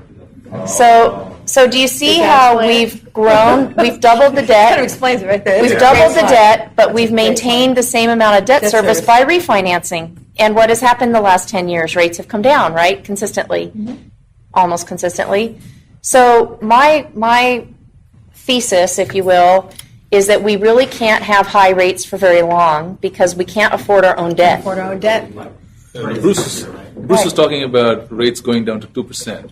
Yeah, I agree with him completely, but not before they take a ride. Yeah, exactly. I think that we probably see a spike towards the end of the year, and then it's hard to say when the recession will hit, but once it does, then the Fed is always behind, right? So it takes a little while for them to catch Read the up data and say academically. they're actually gonna- Because they have to have a do chart. They have to have a something. chart. They have to have a chart. My personal opinion is they purposely crash the market so that they can do a big asset switch and then get cheap rates that they can go through and take all their money out of it. Well, I things do like think the that. Fed's So, I going to mean, purposely keep the interest rates low, and I think they're handling their debt in such a way that they're intending to keep the interest rates low. Yeah. And I don't think that they're. I don't know that they're intentionally depressing the gross domestic product, Right. but I honestly don't think they're interested in superheating the market. And so I do think that there's an intentional compression going on in this bond market as far as they can control it in order to keep rates down. Now, do I know what they're doing? I have no idea. I'm just saying I have no idea. I haven't studied it. I couldn't tell you. I think this But- is all a setup for. Well, that's okay, neither do they. Neither do they. They may not know what they're doing either. And look But- at the negative interest rates on your savings account when this recession hits. You Yeah, put $100 in the bank, and at the end of the year, you have 97. I'm still. Don't laugh, that happens, that's happening I'm in not Europe. upset about cash. I really, I'm not. And gold will go up, so make sure you buy some gold before that happens. Well, gold used to be a great thing, but now the I'm not a gold markets, bug. they're manipulating that just like they're manipulating the stock market. The Chinese and everybody else is manipulating the gold. So how do we, other than getting water barrels, food, guns, and liquor? I thought it was the Ammo. butter, bread, and Yeah, bread and food storage. butter, bread, and ammo. Well, here's, Butter, bread, and bullets. That's so it. Butter, bread, and bullets. here's the good news. 3 Bs. A cash flowing asset, a hard asset that's cash flowing with a conservative debt service or conservatively leveraged in a market or with a tenant in it that is, as Paying rent and who can pay the rent, is really a great place to be. And if you have a long-term perspective and you're not a speculator, especially, it's a good place to be because it's cash flow. And one of the things that'll happen when we have this, grand recession is that we can see a depreciation, not inflation, deflation. Things will get cheaper. Think about cars. Think about TV sets. Think about computers, cell phones. All of these things will get cheaper, not more expensive. God help us if they can figure out health care. That'd be great. But anyways, things should get less expensive. So if you have 25% vacancy, can you sustain your asset? So that means keeping a relatively lower debt level, so you're not overly leveraged. Yes. Cash flow really strong on that asset, and you can hold it for 30 years. The people that were conservative in the recession, in the last downturn, they came out fine. They just held on. They did what they had to do. Tighten your belt. You make it. They didn't quit their jobs like I did right before the crash. Well, they didn't sink $2 million into a TPM project in Arizona either. I bought my condo conversion that didn't work. I bought it from one of those guys. I'm like, why is this guy who's owned this building for 12 years selling at 2000 and 2004 this apartment building at this very aggressive price? I'm like, what's going on here?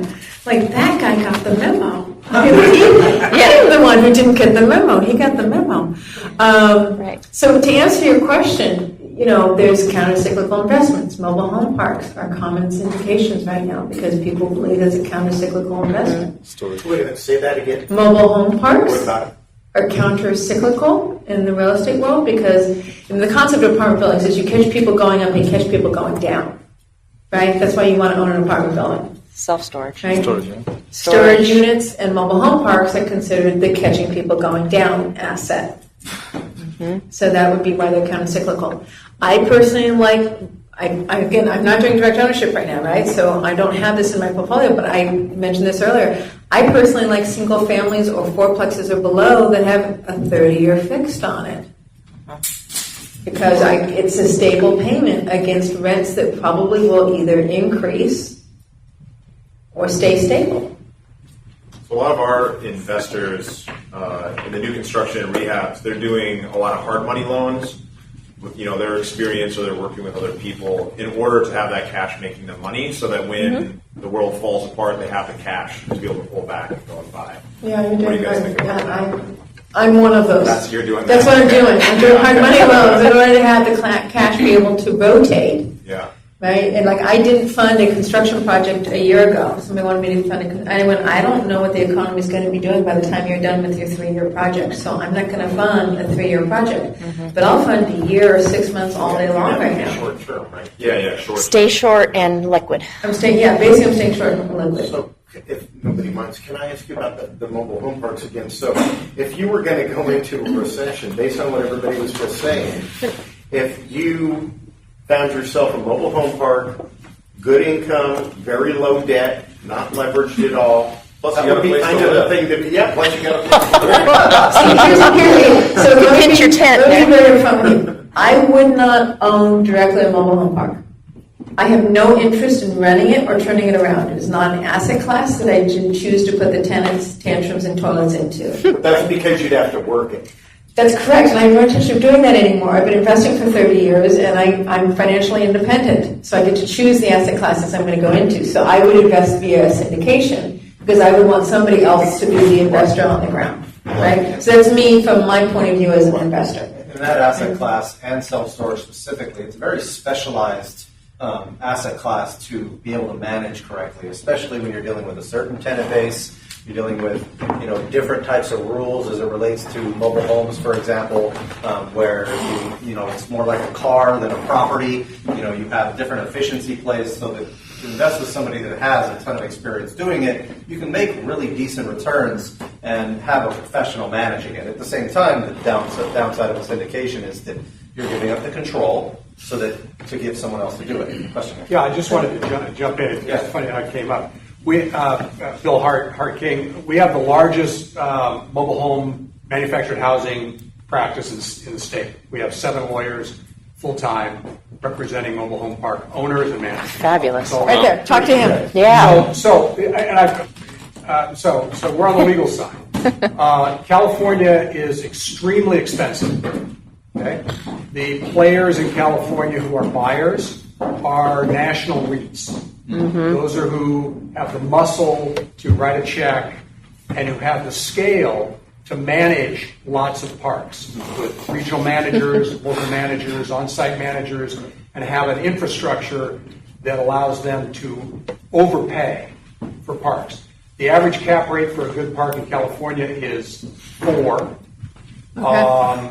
And if it's a good park, say over 200 spaces, and in good condition, there are 4 or 5 big hitters who want to buy that park. So you, as an individual in this group, and I include myself, you're not a player in that industry in California unless you're buying low-end parks in Palmdale with Rottweilers. I know one of those. I've invested in one of those. Those are still available.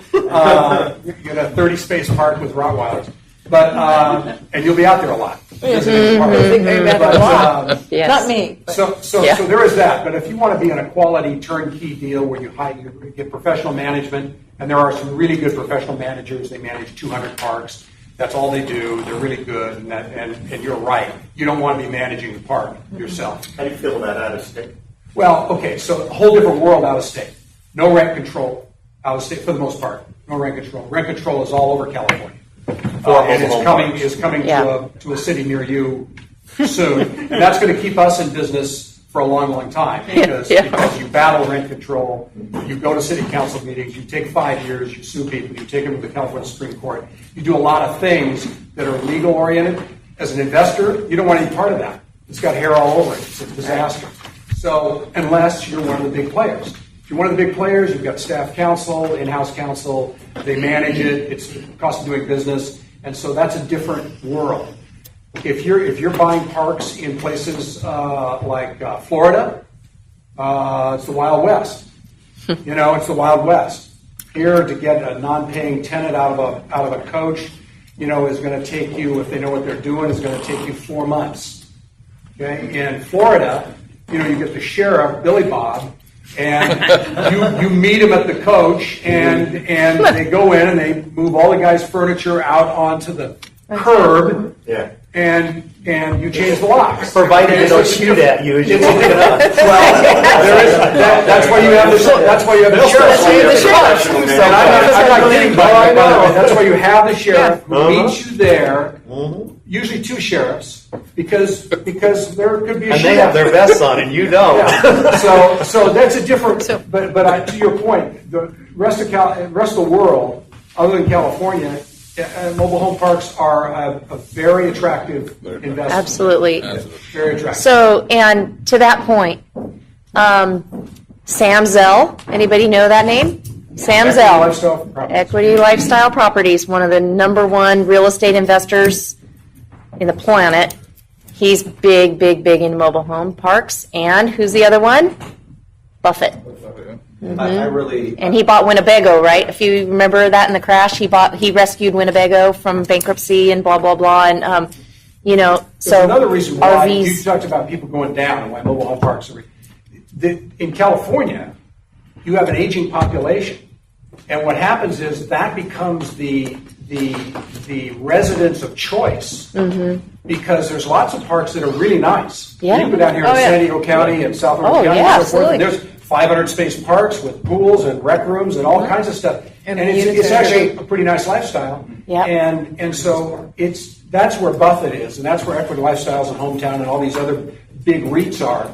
They don't want low-end parks. They want to turn them into communities because they've got money to do the infrastructure right, and then people will live there for 15 years, and you don't have the Rottweiler problem. It's a community. I like investing in the middle market of that, not necessarily the big REITs because you don't get the return bump, but the middle market that can come in and buy these parks, turn them around, and do the same type of activity, on a larger scale, but at the they syndicate and things like that. And I really like the mobile home parks from the perspective of when people move and they get downsized and the middle class gets squeezed, they go to that asset class, and there's a finite supply. Cities don't like them, they want houses, so they can get more property taxes and things like that. But it's interesting that, and also the self-storage play when you're dealing with a lot more people moving and more demand for that asset, for the use of it, which raises rents and things like that in that arena.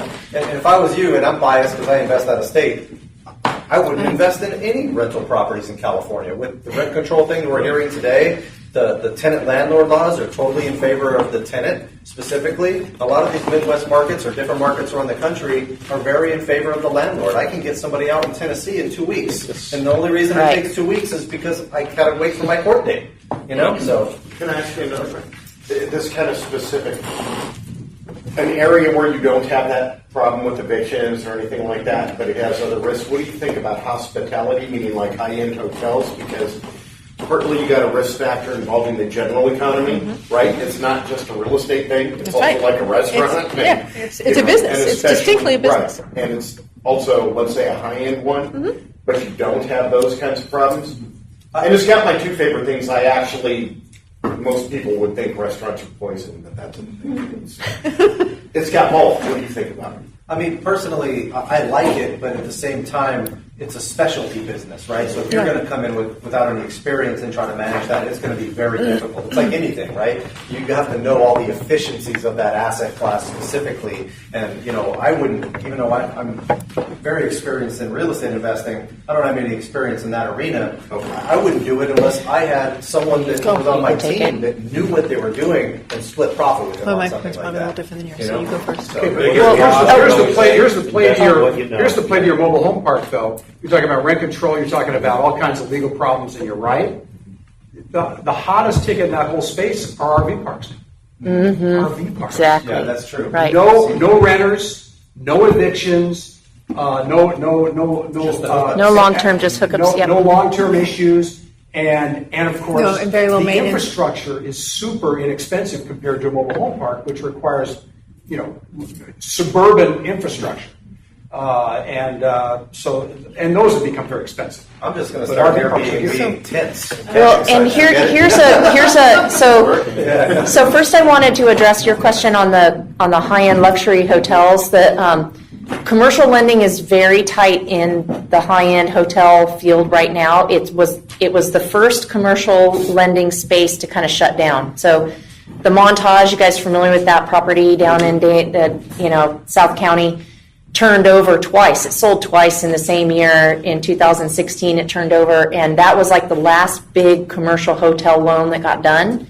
So hotel lending right now is tighter than a drum. And so if the banks are not looking at that as a good risk area right now. What if you're looking at a private placement with high equity? Well, I don't know, and I don't want to advise you on a specific investment. I just, as a category, I wouldn't be getting into that right now, personally. The other thing, the flyer. So here's a flyer that I was just thinking about because it was I got up too early and I was watching HGTV and they had something on it about tiny houses, and I love this whole concept of the tiny house. So, and I think I the do too. millennials love it. If I They could just love get my it. husband to agree, it'd be They great. just love this. You know, it's such a great. It's a cool, like it's a very hip thing, right? And they showed this one show, and it was this couple that worked in restaurants. They were both chefs, and they were having this tiny house built because they wanted to move around the country and do their chef thing, like in different markets. So RV park, you know, how about a tiny home park where you put in some amenities?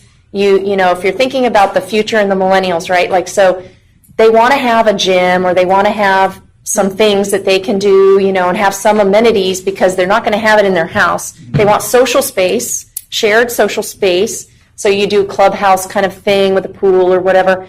And then you have these people come in with their tiny houses, and it's, instead of for seniors, you're marketing it to millennials. And they move around. So you have to think about like the big city kind of environment, but a little bit out of the big city. And so anyways, just a flyer. Or Just RV park with a self-storage combination right there. That's something like that. There is a syndication right now that's going around that is RV parks and mobile parks and self-storage combinations. Aware of So, that one, yeah. Yeah. But I just mentioned two assets that were specifically countercyclical, but that's not the whole list for me. I mean, I'm not against buying and owning gold as a countercyclical investment, although I'm not a gold bug. I have a whole opinion on gold you didn't want to hear about because everybody will shoot me. But gold's not necessarily a bad investment. I like the 4 and under space. Which space? 4 units and under, because I get a 30-year fixed loan on that. So if I've got cash flow positive in 4 units and under, I've got a fixed loan for 30 years. I like that space as well, whether it's single family or whether it's 2 houses on a lot, or I like that space. Apartment buildings to me are overpriced, so I'm personally not moving into that space, and I wouldn't move into retail. We all know why we're not going to move into retail, because we don't know exactly what's going to happen with Amazon being one of the best priced stocks. I think because the owner of Amazon now has more net worth than Bill Gates does. Yeah. Right. So with Amazon moving into that whole retail space and literally controlling it, and buying Whole Foods and intending to control it, I wouldn't have a lot of space in retail.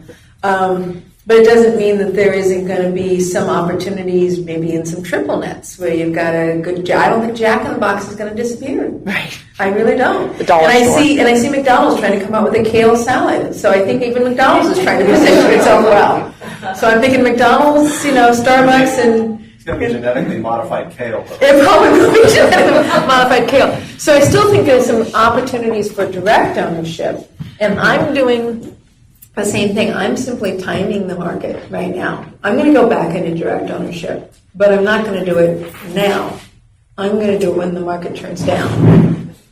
Okay, so I just want to answer your question. Like, it's not like there's no list. There's a list. It's just a distinct list. Just like there's a list. When the market is low, as a flipper, when the market is low, you can buy a house at 30% below market minus repairs and turn that house around and sell it. But when the market's hot like it is right now and turning exponential, then I have to add square footage. Right? There is an opportunity. There is a plan for each stage and each quadrant in the market. The question is just knowing what the plan is. Right. Okay. Excellent. Beautiful. Yeah, I thought, I don't know if you heard this, but I heard Trump on a press conference, it was yesterday, tell the people from Ohio, don't sell. Because he said he's bringing manufacturing into Ohio. I don't know if you've heard anything about that? Or? I haven't, but No comment. I don't know. Ohio. You know what? He does. He loves Ohio. He said, yeah. Yeah, I don't watch every Trump press conference. I'm cautiously optimistic if they can get some of the things through, like the tax reform bill. I think is one of the most critical pieces of the proposals. I think health insurance. Please God, don't double my premium again in the next 4 years, please. Paying like $1,000 a month for it's- worse coverage than I had last year. And Exactly. Join the club. It's really painful. Right there. So, but, and I don't really want to get political today, but, I just think that we have to, as investors, we just have to look at the political climate. We have to look at, what are the things that we can know, and then there's always some things that you won't know. when you go into an investment. That's just how it is. You know, if it was certain, it wouldn't be an investment. Right. So, you know, if you're just getting started, you know, be very cautious and conservative with your first buy. You know, get something that's going to be sustainable, even in a downturn, you know, something that you can afford to carry for a while if you have a vacancy, you know, so that you don't get burnt. If you've been investing for a long period of time, you know, then you know a little bit more. You maybe have rolled with the punches a few times already, so you kind of can gauge where you're at. But now is not the time to be out there doing huge speculation plays. It's just not that part of the market. Nothing that's longer than 18 months. Right. Nothing that's longer than 18 months right now. Yeah. Condo conversions take longer than 18 months. Just letting you know. So don't do one of those right now. I just thought I'd mention that, just to be From clear. experience, right? No condo development. No, I wouldn't do that Exactly. right now either, personally. I know there's some people who would. Well, But- we're gonna go ahead. Okay, we gotta round out. Yeah, we're gonna time out. But can I have you, Christina, talk about just how people can reach you, how they get a hold of you, and also about FIBI Pasadena. Oh, sure. Always happy to promote my club. So I run the FIBI Pasadena for Investor by Investor, same network as this club. I run the Pasadena chapter. We are the third Thursday. You can find us at Fair Oaks in Old Town Pasadena. So one at Courtyard by Marriott, Old Town Pasadena, 180 North Fair Oaks Avenue, third Thursday. 10 months out of the year. We're dark the 2 months that is the regional meeting. So June we're dark and December we're dark. I've been an investor for over 30 years, as you know. I'm a real estate investment advisor. So one of the advantages of being an advisor is that people walk into me and they say, hey, here's where I'm starting. I'm starting with 10,000, I'm starting with 100,000, I'm starting with 10 million. How would I cultivate a real estate-based portfolio out of this? So I get the opportunity to actually learn about other markets. Like I've got a couple of clients investing in Cleveland, Ohio right now. I have no investments in Cleveland, but I kind of know it really well at this moment because I keep looking at it for other clients, and I help them with their due diligence, designing their portfolio, what's their target return on equity, when do they want to retire, so creating a financial plan around real estate-based assets. But I'm also a teacher because my mentorship program, my direct mentorship program is kind of on the full side. So I'm also a teacher. I do have a mastermind every Monday at noon where I teach the fundamentals of real estate. So, but really the truth is I'm available between 9 and 2, Monday through Friday, but I'm a mom the rest of the time, so I love you guys, but I'm not going to talk to you after 2 o'clock in the afternoon, okay? So just letting you know, because that to me is my first love. And that was what I did the investing for. That was my why. You know, we're all here because there's a vision in our head to get something that maybe is better, greater, bigger, more fulfilling than what we're up to now. And that's why you guys have been listening to a very poor topic, very boring topic for 2 hours. Right. Right? It's because you want to develop something that gets you to a sense of freedom, a sense of control, maybe a sense of peace. So as you invest, rather than saying, I need to get to 20 million as my end goal, I really encourage you to sit down and write down what's your vision for your end goal, because you might reach it at 5. You might reach it at 2. And you might reach it at 25. I know one guy, I'm sure that his vision, every time I worked with him on it, was 25 million. There was no way to move that one. But that's besides the point. The point being is that it's really about, and the reason why you commit yourself to it is the end game in your mind. The freedom and the opportunities, the wealth that you're looking for. So do your investing with that in mind. My why was my capacity to pick up my daughter. I wanted to be there at 2:30 to pick her up. Gotta have the why. That was my why. It's funny, my son, when he was born, I tell my wife, the only reason I don't want to work anymore is for him. And she's like, what about me? I'm like, yeah, sorry. Yeah, sorry. It's not my husband. I love my husband. He's great. But no, it's her. It's my daughter. It's my 7.5-year-old daughter. So anchor yourself in your why. That directs your portfolio. Yeah. Kathleen, Awesome. can you talk about the meetup, the magazine, and then also how they can reach you as well? Yes, thank you. So I'm a real estate broker. what I like to do, and I'll talk to anybody for 15 or 20 minutes. I mean, really, if you have questions or what have you, or want to run something past me, the best thing to do is go to my website, libertyre.net. In the top right-hand corner, you can click on Schedule an Appointment with Kathleen. It'll give you my calendar. You can click on the time that works for your schedule. You put in your name and your phone number, and I will call you at that time. And so I control my calendar. I put up the times that I'm available, and you find something that works for you, and that's the first step to working with me.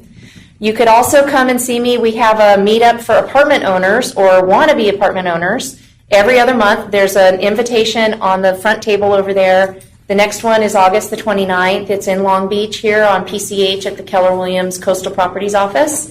It's free. And again, it's educational. We're not selling books and tapes or any seminars or anything like that. And the next month, our topic is how to find quality tenants and keep them.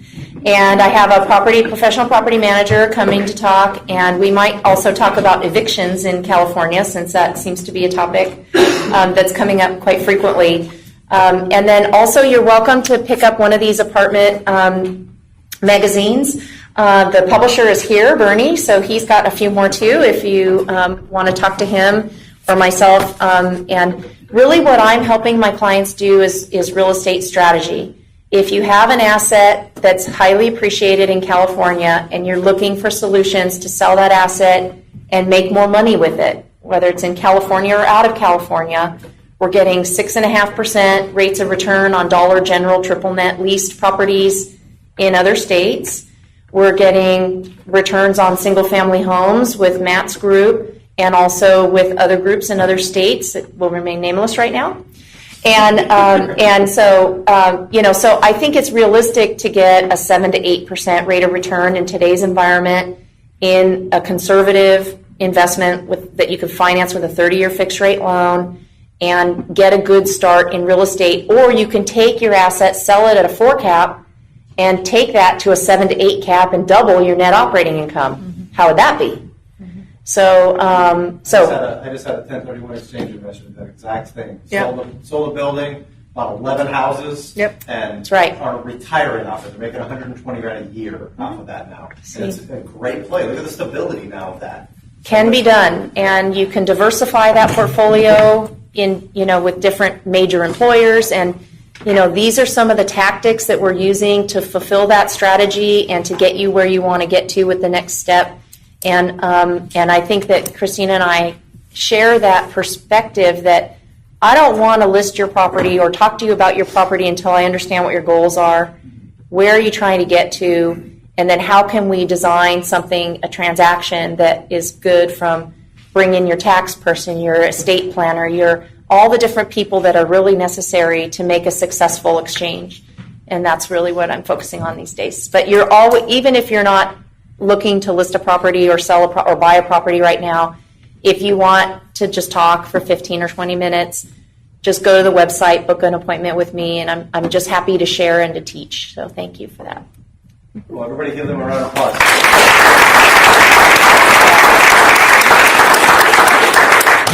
Don't forget, this club meets the last Thursday, the fourth Thursday of each month. And so if you guys want to attend, we're going to be having, next month is going to be on flipping. So thank you guys very much. If you want to know more about, the events, definitely on meetup.com, or you can email us. Should I get some slides? Sure. You know what? Everybody had a notepad. If you didn't have one, I have a few extras. I'll 60. Or it's Kathleen at libertyre.net. And anyways, you can email me, and I would be happy to send you the slides. Okay, same here. Christina at groundlevel-consulting.com. Okay, and Christina with a CH. Christina with a CH at groundlevel-consulting.com, or Christina at glinvestor.com. And either one of those, the emails come to me. Just put slides in the subject matter, because I get a lot of emails. Yeah. So it really, because I may not recognize your particular email address as an email address that is is personally important, but you are all personally important to me. So give me a shot to be successful and put slides up in the subject line, and I'll know what to do with it. Okay? Is that okay? You Ditto. support me that way? Thank you guys very much.